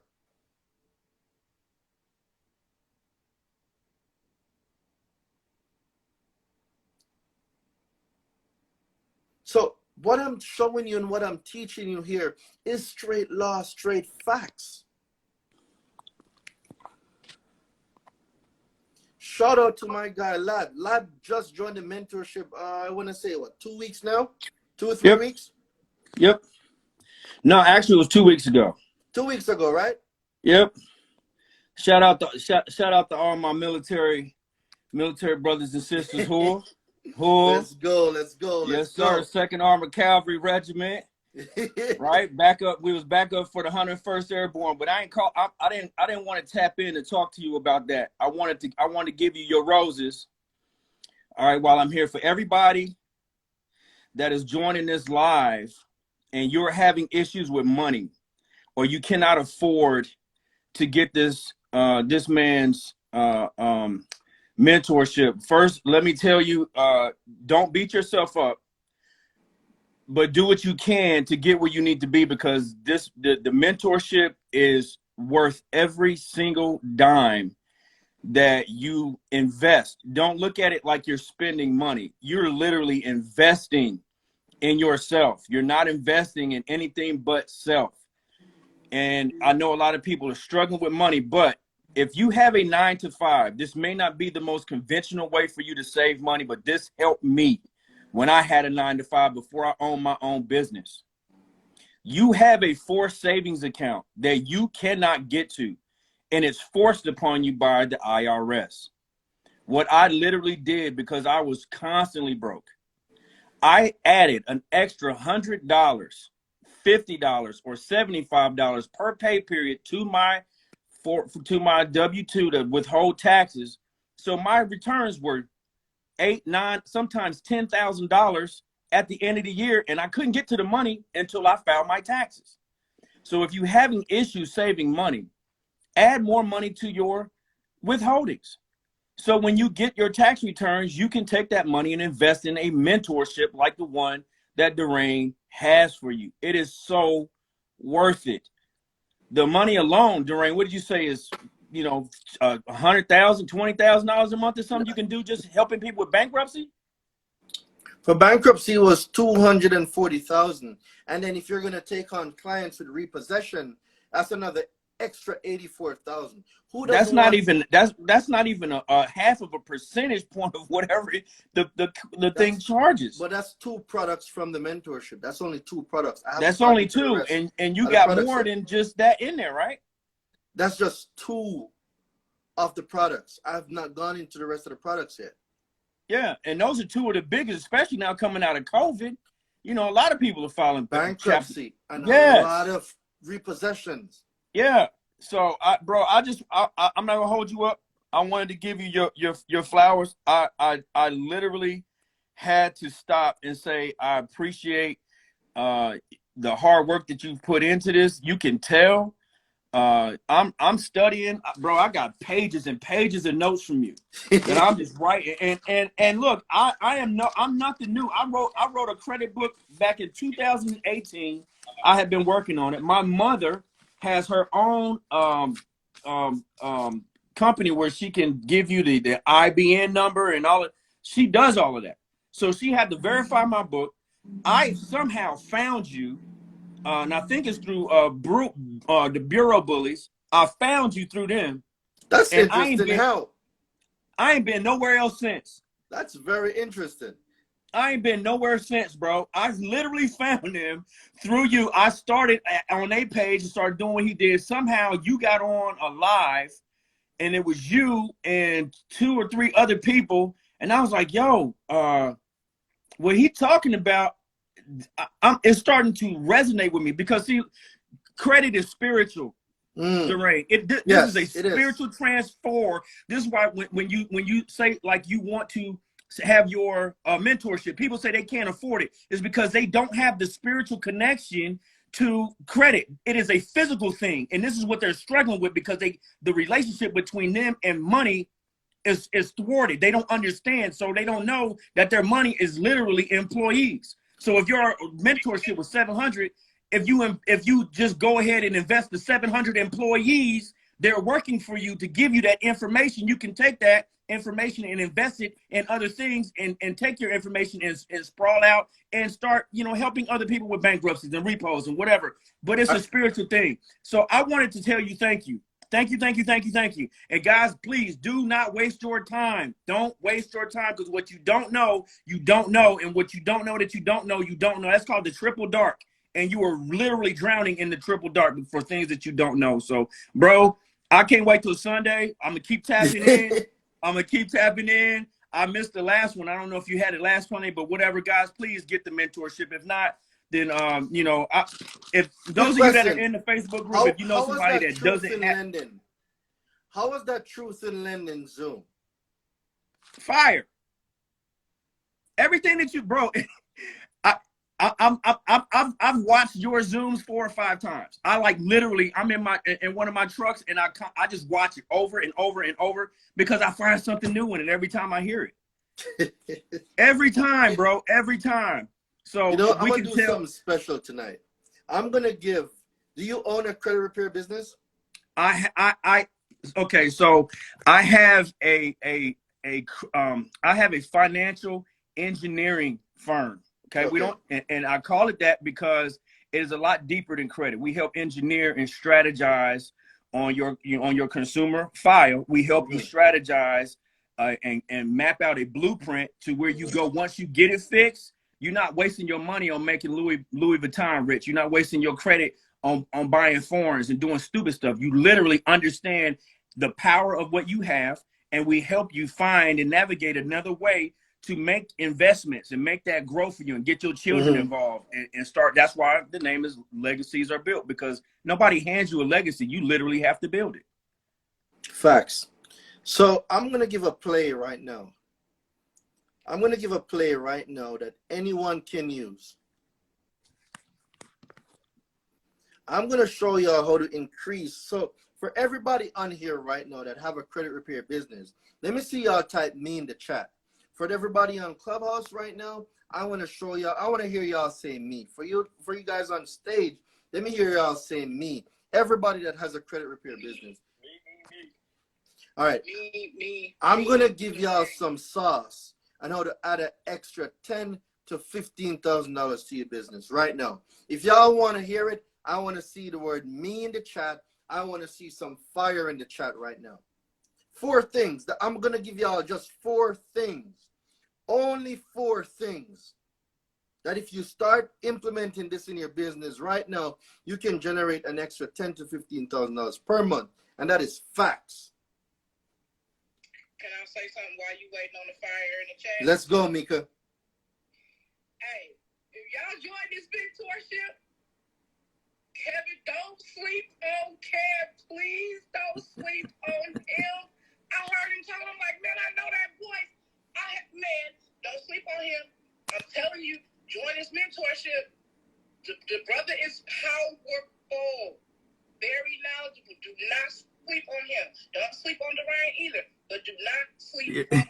Yeah, this Daraine. I'm love, bro. I'm learning so much from you, dude. I swear this is unbelievable. This and I'm gonna say this for anybody that says that they cannot afford the mentorship. I'm gonna do this. Reach out. I'm gonna type before you go there, Kev. Before you go there, those are the wrong words. See, when we say I can't afford this, all right, it blocks the mind to figure out the pathways to get the stuff done, right? So when we say, how can I? Uber is a big thing. DoorDash is a big thing. Uber on the Uber Eats side and Uber on the transportation side. Not to mention DoorDash, Grubhub. There's so many ways to add more streams of income. Yep. But you see that thing called pride. Oh, I don't want to Uber. I don't want to DoorDash. That's why y'all are going to be in the same spot. Remember, it's not how you start. It's how you finish. Yeah. Well, let me say this, and then I'm gonna let you go. Hold on 1 second. Dave is saying something. Let me hear what Dave's saying. Go ahead, Dave. It's funny that you should say that, man, because Uber in New York City, man, I've done over 26,000 rides in 6 years, and I've made 6 figures. Sheesh. Every single year, man. I literally, man. It's again, like you said, Daraine, it's that mindset. You want to get something done, you're gonna figure a way to get it. And also, man, shout out to Kevin, man. I didn't know he was up here on the phone, man. Nah, he's on the Instagram Live. Oh, okay. People just don't understand. They sit down in that audience, man. Bro, man, I don't understand. They should be getting that mentorship right about now, man. Listen, I bang my head against the wall, man. I can find no reason why nobody would want to get that mentorship, man, with all the value that comes in it. There's nothing like it on the market right now. Shout out to my guy Runway, always showing up, man. Runway, we need you on the live, Runway. You need to hop on the live, Runway. Let's go. My bad, Dave. I had to show my boy Runway up. Let's go, Runway. People buy what they want. Point blank, period. It is, and it's true. But then it's the same people that are coming back saying, you know, I need your course discounted. No, I cannot do that. I cannot. When you pay attention. Daraine, I'm gonna say this, bro. I'm gonna put my email in the chat, and anybody, the first person, and don't lie. Like, please don't lie. Be honest. If you're having issues financially and you really, really want to get into this mentorship, hit my email and I will sponsor you. But you gotta be real. All right. You gotta be real. Okay. You gotta be real. And I can tell when somebody's goofing and somebody's not being real. So trust me, I'm not a sucker, but I wanna bless somebody because there's people that has blessed me in my past. All right, so Daraine, that's how much I believe in you, bro. And I know, bro. Listen, I know you ain't worried about the money. Like that's not what we at. It's about impact, and this can literally affect your children's children. Like think about this: if you have a daughter, all of the eggs that are inside that your daughter will ever produce in her life are literally in her womb right now. So what you do can literally affect generations and generations to come. So do not waste your time. Do not waste an opportunity to take control of your life right now. So I'm going to take the opportunity to bless you. If I'm going to put my email in the box, we're going to talk and, you know, we'll work it out. Okay. And I will sponsor. I'm going to put it in the box and I'm going to put my email down in the comments. Daraine, bless you, bro. I'm with you for a long time, fam. Yes, so let's go. You ain't gonna be able to get rid of me no time soon. I can tell you that. Hey, that's real, man. That's real. Much respect to you, my guy. For real, man. Yo, D, that shows you, man. You doing your thing, man. It's really about the impact, like you said. Hold on, because Mika's stepping up right now. I don't know if y'all can hear her, but Mika's spitting some fire. Nah, I said I'm gonna just Kev reach out to me and let me know. You know, I'll go half with him or I'll add to it. I'll shoot something all right for that as well. Bet. And these are my mentees. These are people in the mentorship. I'm not putting nobody up to this. I'm telling you, the information is life changing. And you see when I run this, so I'm running the Right of Rescission play February into March. For those of you who are my mentees, y'all know what I'm talking about. The Right of Rescission play is going to be run next month into March. Yeah. I'm going to leave that one there. This is authentic. It's real. This is the first time I ever talked to this brother at all. Like I've talked to him in his chats when I chased him down and get in his live because I did not want to miss the last 2 weeks ago. So It is what it is, bro. I appreciate you, Daraine. I'm gonna jump off so you can get your other people in. Keep doing your thing, bro. I pray for you. I'm praying for the whole movement, and just stay strong. Keep doing your thing, bro. Keep doing your thing, because you're changing lives, bro. I'm gonna run this short play real quick. I'm gonna give y'all some real gems for everybody on here that owns a credit repair business. 4 things. I'm gonna give y'all 4 things. Then I have a big announcement that I'm gonna make. All right. So for those of you on Clubhouse, pull to refresh right now. For those of you on Instagram, let me see. Nish, is that link in my bio yet? The one that you just put in the quick links? Let me double check if it's in your bio. Yeah, I'll post it. Yes, it is. It's on the quick links. Yep. All right, bet. Yep. I just dropped it in Instagram, so you can pin it as well. Okay, cool. Let me see. I haven't seen it yet. Oh, okay, I see it.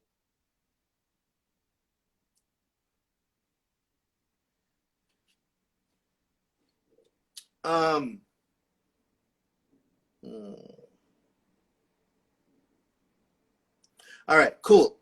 So first thing, 4 things I'm gonna give you. So if you own or operate a credit repair business, I'm gonna give you 4 things right now. 4 things that if you start changing these things right now, you can start making an extra $10,000 to $15,000 per month. I want to talk about your lead generation, right? Your lead generation, your lead magnet. How are you attracting clients to your business? So we're going to talk about your avatar. Where is your avatar? Do you know who your avatar is? Do you know what pain points are? Do you know how to let your avatar know that you are here to provide a service that's going to help them from where they are to where they need to be? This is for anybody right now that owns a credit repair business. That's one thing. Finding your avatar. You need to be able to identify your avatar, right? And once you're able to bring in these leads, now we're going to talk about your lead conversion, right? How are you converting your leads? When you convert your leads, meaning that now you are educating your clients. If someone on here right now has a bankruptcy and you own a credit repair business, how are they going to know that you are here to help them? How will they know that you can help them out of the situation that they're in? Because this bankruptcy is causing them to get constant denials where they're not able to obtain credit. How will they know that you are here and you provide a service that can take them from where they are to where they need to be? They need that bankruptcy deleted. Can you deliver? That's 2. So we're talking about your lead attraction, right? Your lead magnet, bringing in your leads, identifying your avatar. Where's your avatar? Your message. Somebody's saying no sound. If you can hear me on IG, drop some fire in the chat. I don't know if that's that person's problem or nobody at all is hearing me on IG. Can y'all hear me on IG? Let me see some fire. Let me see some fire in the chat. Okay, I'm seeing fire in the chat. I'm not sure what's going on, bro. It probably is your audio. So 2 things we fixed so far. So if you're used to getting 10 leads, right? So let's say you're getting 10 clients a month. So if you're getting 10 clients a month, 10 clients a month, and let's say you're charging, I don't know, $4.99 for your credit repair business. 10 clients a month times $4.99, right? That means you're making $4,990 per month, right? So let's say you started marketing, you started running Facebook ads, you started talking, you're on platforms, you're going into different groups, you're doing speaking engagements, and you're able to get 20 leads per month, 20 leads per month times $4.99. Now you just moved up to $9,980, right? And that's just by bringing in more leads, right? All you're doing is bringing in more leads. Now, your lead conversion. So let's say you have a tier product now where you have a silver, gold, a gold, silver, and bronze membership, where your $499 is your lowest product. You have a let's say you have a $750 product, and now you have a $997 based on the layers. So let's say now for the $499, that includes 4 accounts, 4 inquiries, right? 4 accounts, 4 inquiries, and up to 4 late payments, and that's your $499. So let's say now a client has between 4 or between 5 and 7, or between 5 and 7 negative items. That's where now your second tier comes in, your $750 product, right? So now they don't need to get the bronze, which is the $499. They need to get the silver package, right? So now the silver package is at $799. So no, let's do $750. So $750 times 20 leads, because we're still doing 20 leads, is now $15,000. So now you've just moved your income from $4,900 to $15,000 with 2 moves. All it took was 2 moves. What you did was you have now a structured program where you're able to move this product from the $499 to $750, and now you can do a $997, right? So we're not even talking about the gold package yet. So that's 2 things. So let's say now your lead conversion is you're converting a higher number of leads. So let's say out of the 20 leads per month that you're bringing in, right?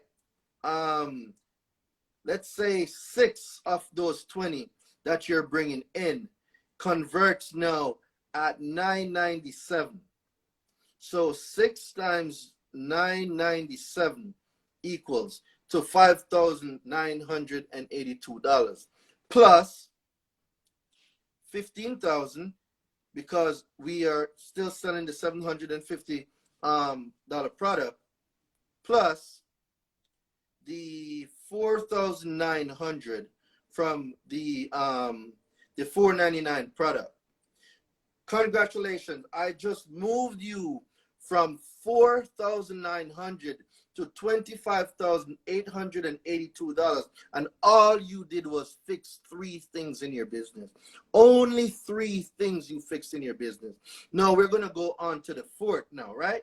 So we're at $25,882, and now let's say there is a monthly subscription of $99. So $99 times 20, $97 times 20 is $1,440. So we have $1,440 plus $25,890, right?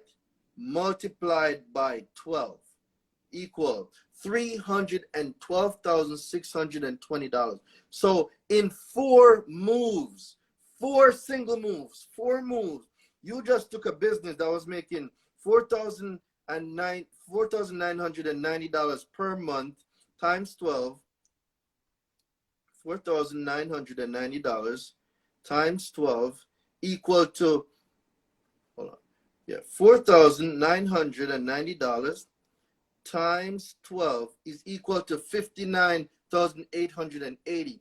You just made an extra subtracted by 300, what was it? 324,940. You just made an extra $265,060 by just fixing 4 things in your business. So for everybody on here that owns a credit repair business, when we go over to the new platform, this is one of the things I'm going to teach y'all. So not only am I going to teach y'all how to repair, rebuild, and restore your own credit, I'm going to also show you where you can have 6-figure years. But not only that, I'm going to also show y'all how y'all can have 6-figure months.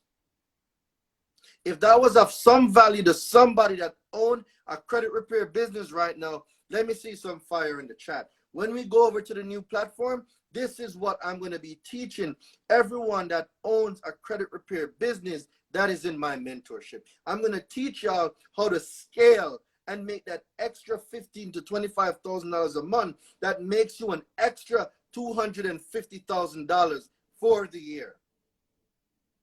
That's what I'm going to show y'all when we go over to the new platform. So if this was of some value to y'all on Clubhouse, let me know. Mika, you own a credit repair business. Dave, Bruno, let me know. Tevin, if this was of some value and y'all can use this information when we go over to the new platform to make an extra $265,000, let me know. Absolutely, without a question, man. That's not even a question. Don't bring up a question, Daraine. I don't even have a credit repair company. I'm thinking about opening a So now there's a few things that I want to also do. All right. On February 7th, 8th, and 9th. February 7th, 8th, and 9th. Are y'all ready for this? Are y'all ready for this? Nish, are we ready? Let's go. We're ready. A bear, are we ready? She's out, but we're ready. All right. Let's go. I am launching a 3-day Consumer Law Secrets Remedy Challenge. I am dropping February 7th, 8th, and 9th. I will be dropping a 3-day Consumer Secrets Remedy Challenge where I am going to teach you how to run up a bag in consumer violations. Not only that, I'm going to have a VIP and I'm going to have a general admission. The VIP, only VIP, not general admission. VIP, let me go get it right now. Hold on a minute. I'm going to show y'all what y'all are going to win.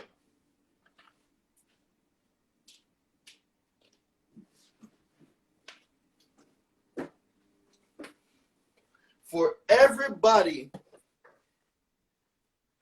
that's in the VIP, you will get a chance to win this. VIPs, you will get a chance to win this. Clubhouse, you cannot see it. I will be giving away an Oculus Quest 2 to a lucky person that joins the VIP. Some lucky person, I don't know, I might give away a second one. I don't know how I'm feeling yet. But I have secured an Oculus 2. I might even do a tablet. I might do an iPad. I don't know yet. But right now, I have an Oculus 2, a Quest 2, that I will be giving away for my VIPs. I'm sorry, general admission, you will not be able to win this Oculus. I'm going to get y'all in the metaverse because guess what? I also want to have one of my Zoom sessions in the metaverse. I'm in the metaverse right now, actually. So I'm going to start having some of my my mentorship calls. We're going to have them in the metaverse. We're going to go party in the metaverse. Sheesh. So my VIPs, right? The link is right there. So right now, if you want to be a part of this Consumer Law Secrets Remedy Challenge, the link is pasted right now in Clubhouse at the top. Instagram, if you go to the link in my bio. What's the difference between the VIP and the mentorship? You're going to see it. All the information is in there. When you go to the link inside my bio, you are going to see the Consumer Law Secrets Remedy Challenge. And I'm going to give you all a few tips of what we're going to be talking about. Not only are you going to get the Oculus, the Quest 2, I might even go around and throw in an iPad in there. I don't know how I feel. Oh, you know what I'm going to throw in? That Apple Watch. Yeah, I'm going to do that Apple Watch. VIPs only. So only if you're in VIP, you'll get a chance to win the Apple Watch. He's going crazy, y'all. He's going crazy. VIP, don't sleep on this now. You're gonna get the VIP. I think we should sign up. We're signing up. No. You two are nope. You two are not getting it. Nope. No. So now for VIPs, right? Let me break it down for you. I'm gonna break it down what I'm gonna be covering in there. Where is it?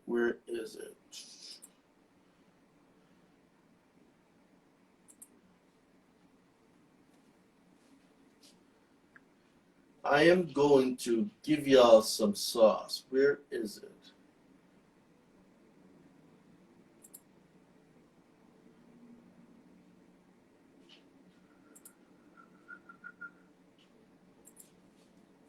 A lot of you hit me up and you're like, Daraine, talk to me about remedy. How can I get my remedy? Well, remedy means a lot of things for a lot of people, right? So if you go to the link right now in my bio, if you go to the link right now in Clubhouse, I want you to join this challenge. I'm telling y'all, I'm going to show y'all how to run up a bag. I am going to show y'all how to run up a bag, right? So the first thing we're going to talk about on day one, let me get the schedule. Let me pull it up. Because I don't want to give y'all no wrong information. So let me log in right now. I'm going to tell y'all what's going to happen.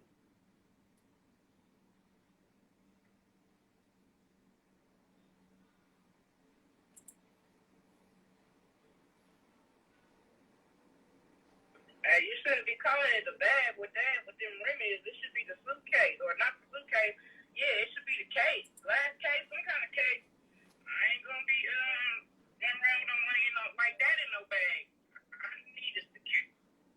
I don't know if that was our conversation or was it a private conversation, Mika. No, that was our conversation. Oh, it sounded like you were talking about cake. I'm like, I don't. No, I probably because I'm in the matrix. I said I don't want to be running around like that with no money in the bag. I want a case.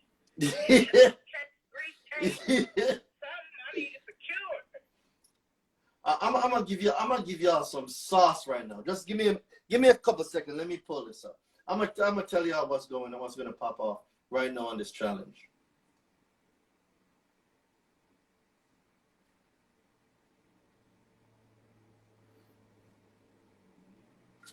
If ever my internet decides to work, I'll just wait on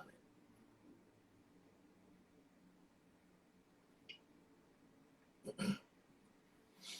Y'all talk about remedy. I'm gonna give y'all some serious remedy game right now. Just watch. All right, boom.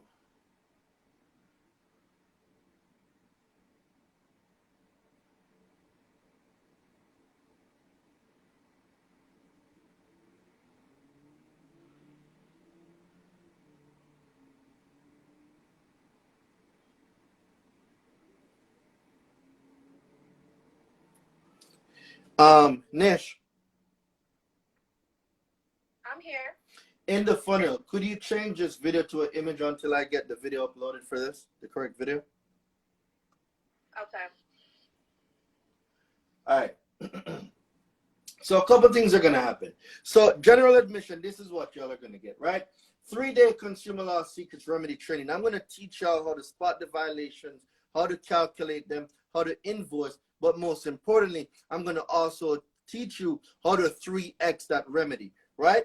Next is for the VIP, you're going to get the 3-day consumer law secrets remedy. You're going to get access to the Facebook group. General admission, you're going to get access to the Facebook group as well. VIPs, you will be able to come on an extra, right now it's an extra hour earlier than everybody else, but I believe I might do an hour and a half earlier.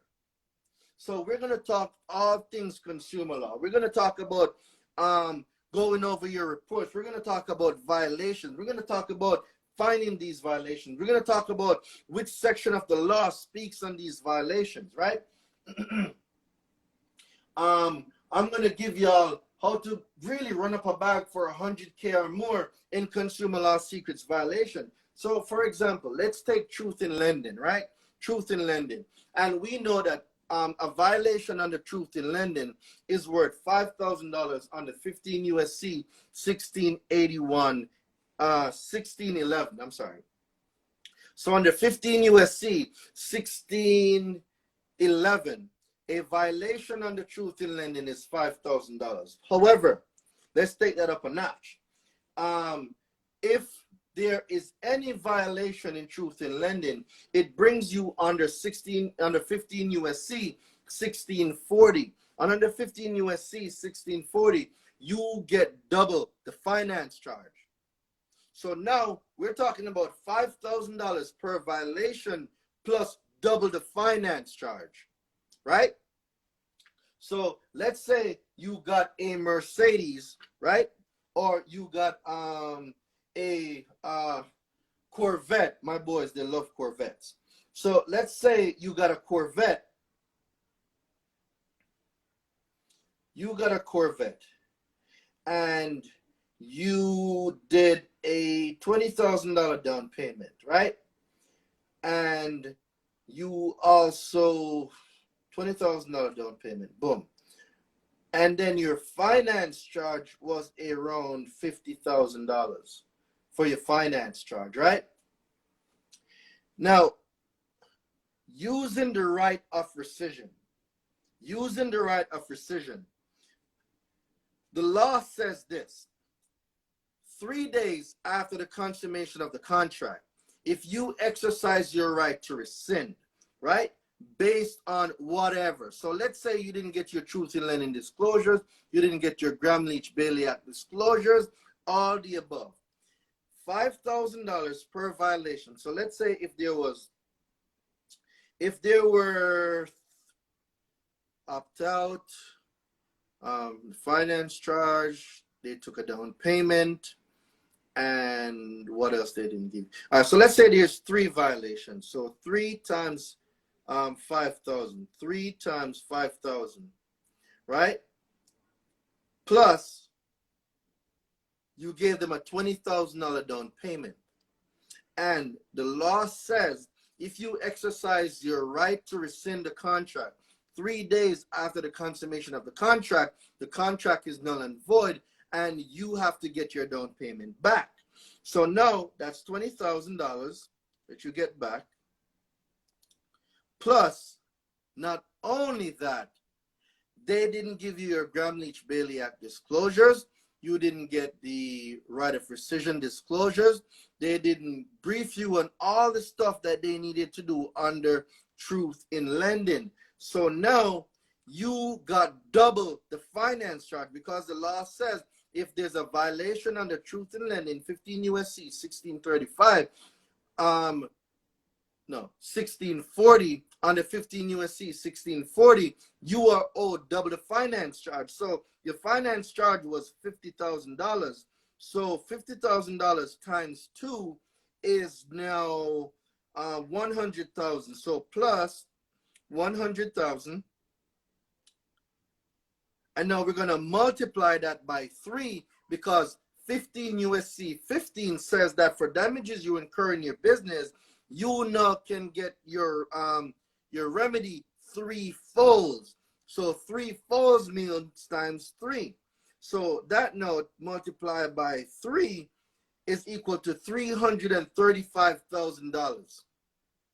$335,000. So when I say I'm going to show you how to run up a bag, how would you enforce the violations? This is where now you need to get in contact with a consumer lawyer. I do not recommend going pro se for this. This is where you need to get a consumer lawyer.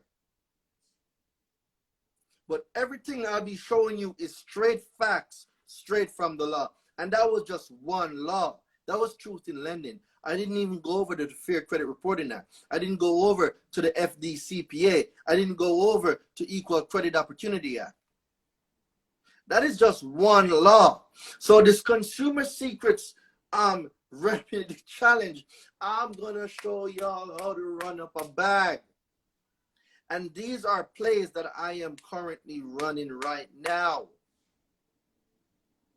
These are plays right now that I'm about to run. So VIP, you get a whole hour to an hour and a half earlier than general admission to come and ask me questions about this. For general admission, your questions are going to be only asked and answered in the Facebook group. Right? Give me 1 second. Let me see what's going on here. Let's check. All right. So not only are you learning how to spot the violations, how to calculate the violations, you are now going to learn how to 3x the violations. And then guess what? You will now be put. So I have some consumer lawyers that I work with. A lot of y'all know Brian Ponder. Some of y'all might know Rochelle. But there's also other ways for you to find other consumer lawyers. When we're talking about this, you will be able to put this together, bring this to your consumer lawyer and say, this is what I got. Let's go. I'm running the same play. I am running the same play. So when I talk about a remedy challenge, I'm not talking no $1,000. Don't come to me with no $1,000. Talking about you're going to get $1,000 for inquiry. I can show you how to get $100,000 for inquiries. That is facts. Repossessions, I can show y'all how to get paid for repossessions.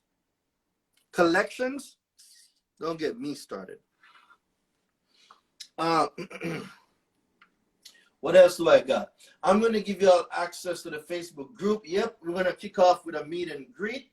For credit repair business, I'm going to give y'all the framework of what I just did, fixing the 4 things.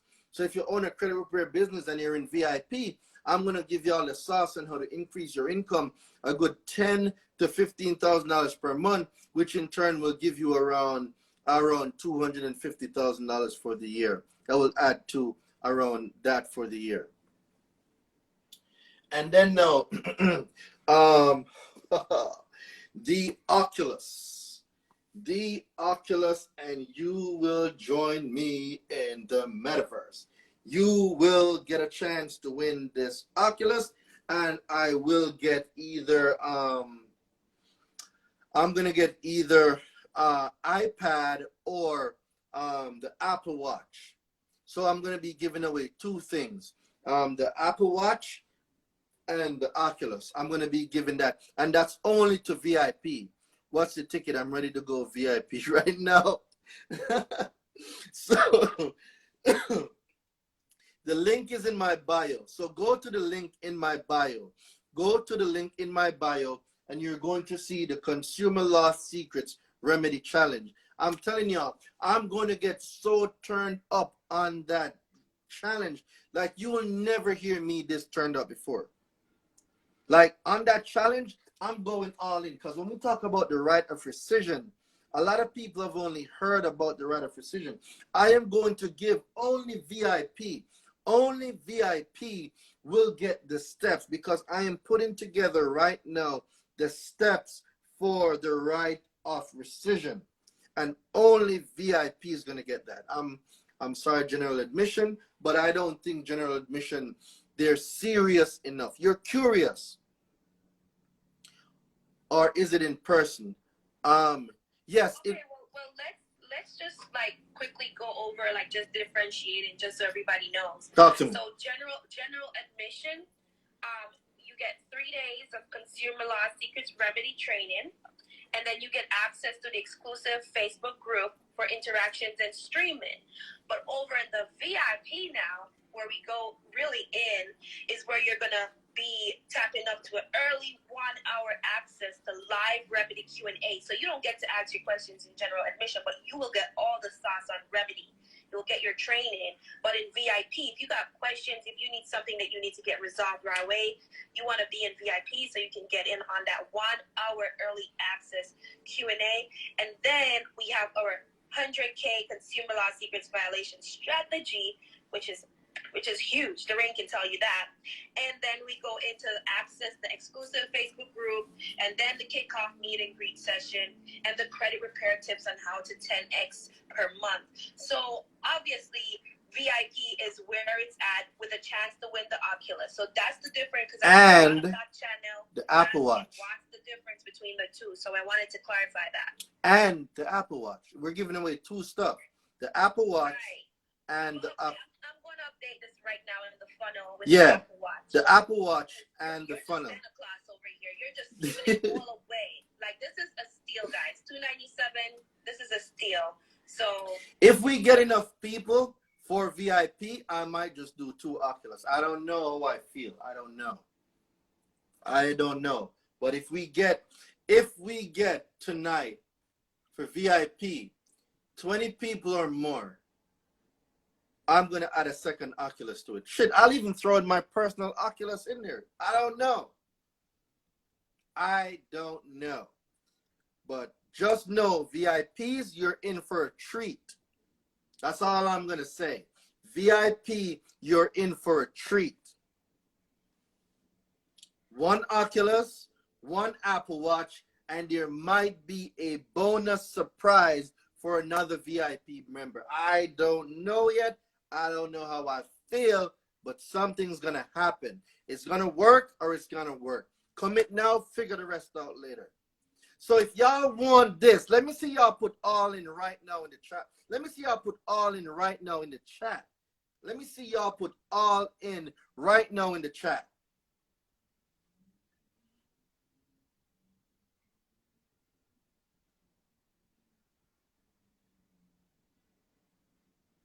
Yeah, so I guess nobody wants this challenge. All right. I'm going to just stick to my mentees, and it seems like nobody wants this challenge. Nobody, like, if you're okay with just being taken advantage of, then it's all good. If y'all are just okay, I'm giving y'all 3 days to study with me. This isn't joining the mentorship. I'm giving you 3 days of studying with me, right? 1 hour general admission, VIP, you're going to get 2 or 2.5 hours. I don't know, you might even get 3 hours. I don't know. But just know that I am going to go ham. I don't think these people know what I'm talking about.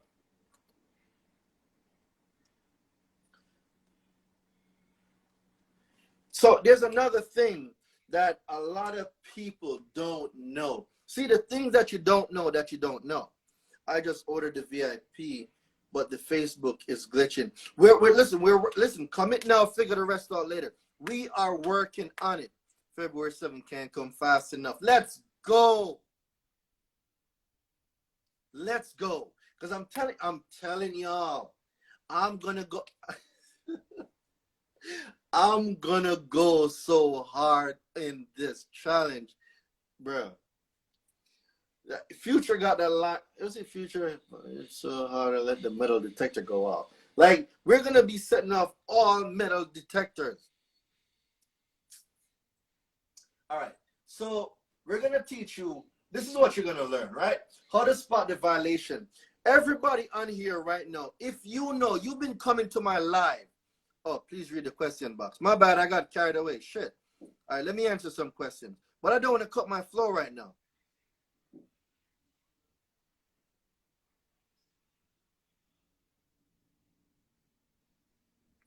Can you please repeat the code again? Damn, I say a lot of codes. The vehicle was total. I have a vehicle that was in an accident. I didn't have gap. So on this challenge, I told y'all I got a vehicle for free. And I'm going to give y'all the steps of what I did. I got a vehicle for free. I'm only giving that information to the VIPs. So I went to the dealership. I got no down payment. I didn't do a down payment, right? My man said, read questions later. So, what did I do? I went to the dealership. No down payment. 0 out of pocket. 0 out of pocket. I got a brand new Kia 2021 GT, and I gave it to my boy Reese BYOB. He's on here somewhere to run Turo for me, right? Gap insurance included. I paid 0 out of pocket. That car pays for itself every single month. plus put money in my pocket. Totally free car. I'm gonna give the strategy of what I did. I'm gonna give them the strategy of what I said. Only VIP is getting that. So I'm only giving VIP that. So for those of you who are coming VIP, remember to ask me that. Remember to ask me that in the Q&A. How did I get the car for free? I'm gonna tell y'all what laws cover what specific violations and how to use multiple laws to 3x your remedies. I went through that earlier. We're gonna talk about using the laws and then tying it in with 15 USC 15. I'm gonna show y'all how to delete late payments. Listen, y'all can make a whole business deleting late payments. Y'all can do a whole business model only deleting late payments. So let's say you charge $100 for late payments, right? So let's say, how many people you know with late payments? I can think of about 20 people that I know right now with late payments. And let's say you charge $100 for a late payment. That's $2,000, right? Times that by 12. That's an extra $24,000.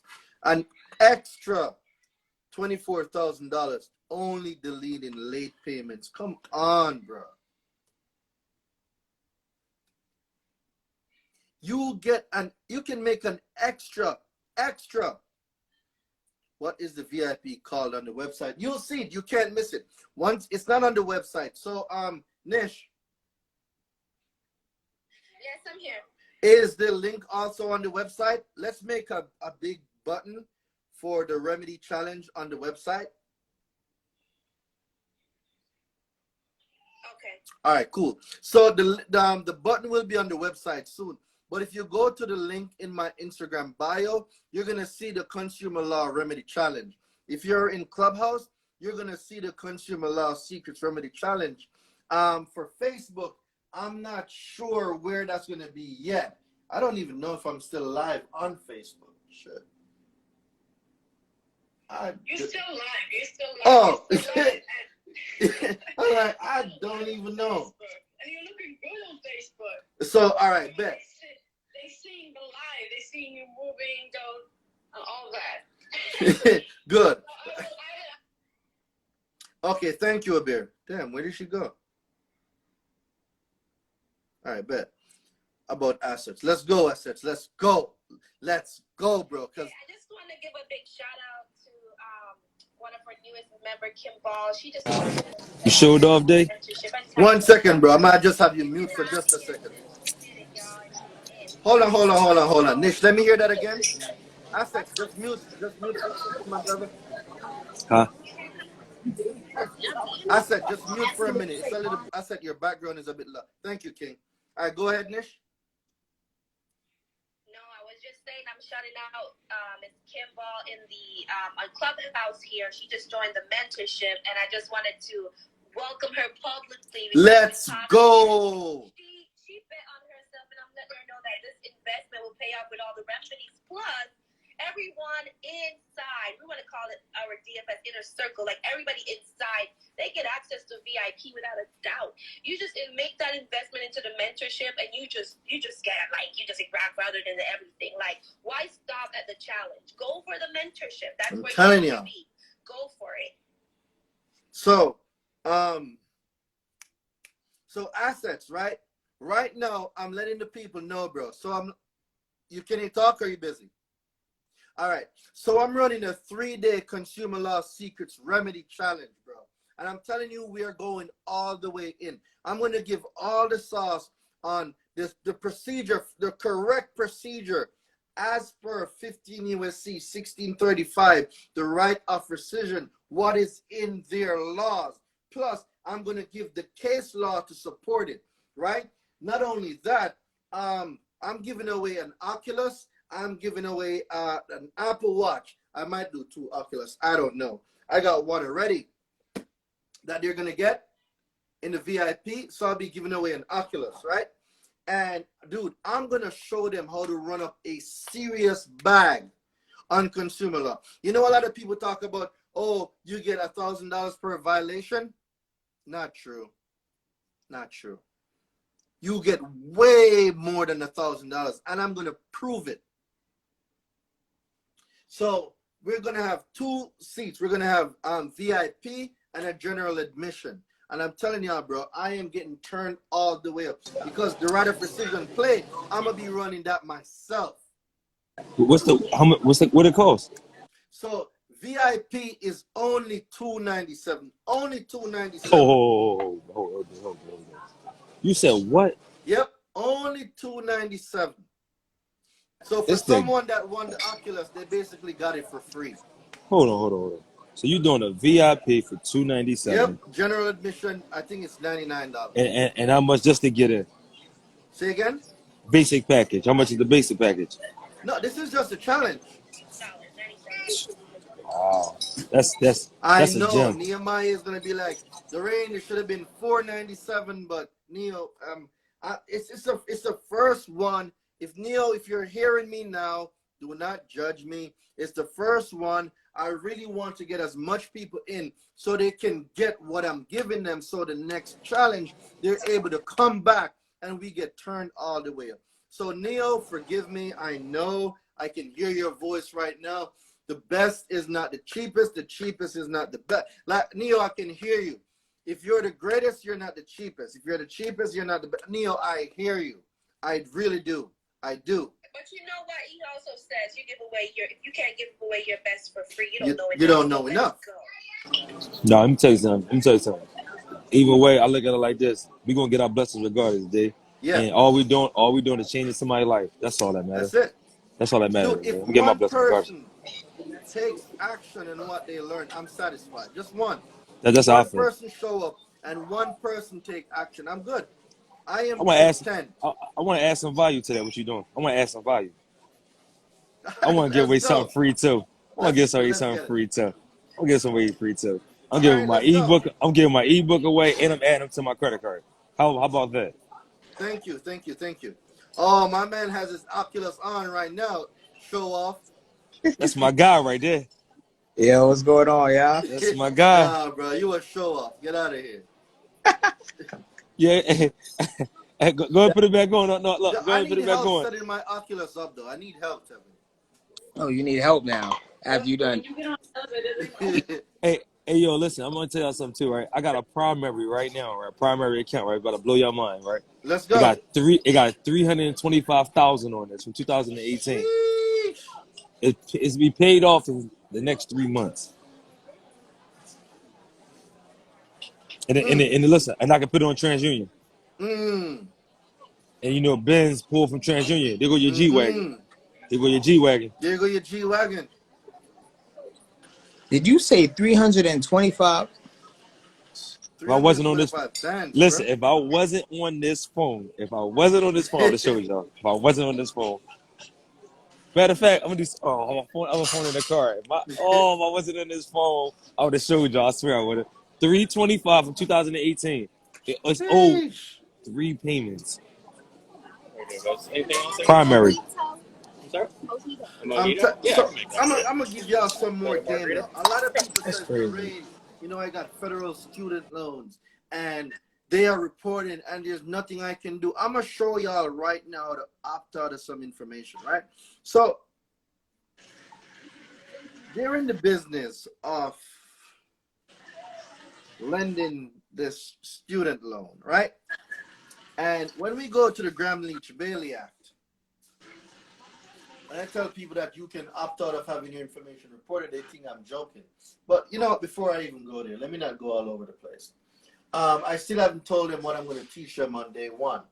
So I think that's amazing too. Huh? I said people better tap into that challenge. Bro. Hey, Daraine, I'm gonna throw you some sauce, man. I got the manager number at Equifax, the direct number. I'm gonna be quiet. I'm gonna put it on mute now. Wait, what? I got it. Hey, King. Hey, listen.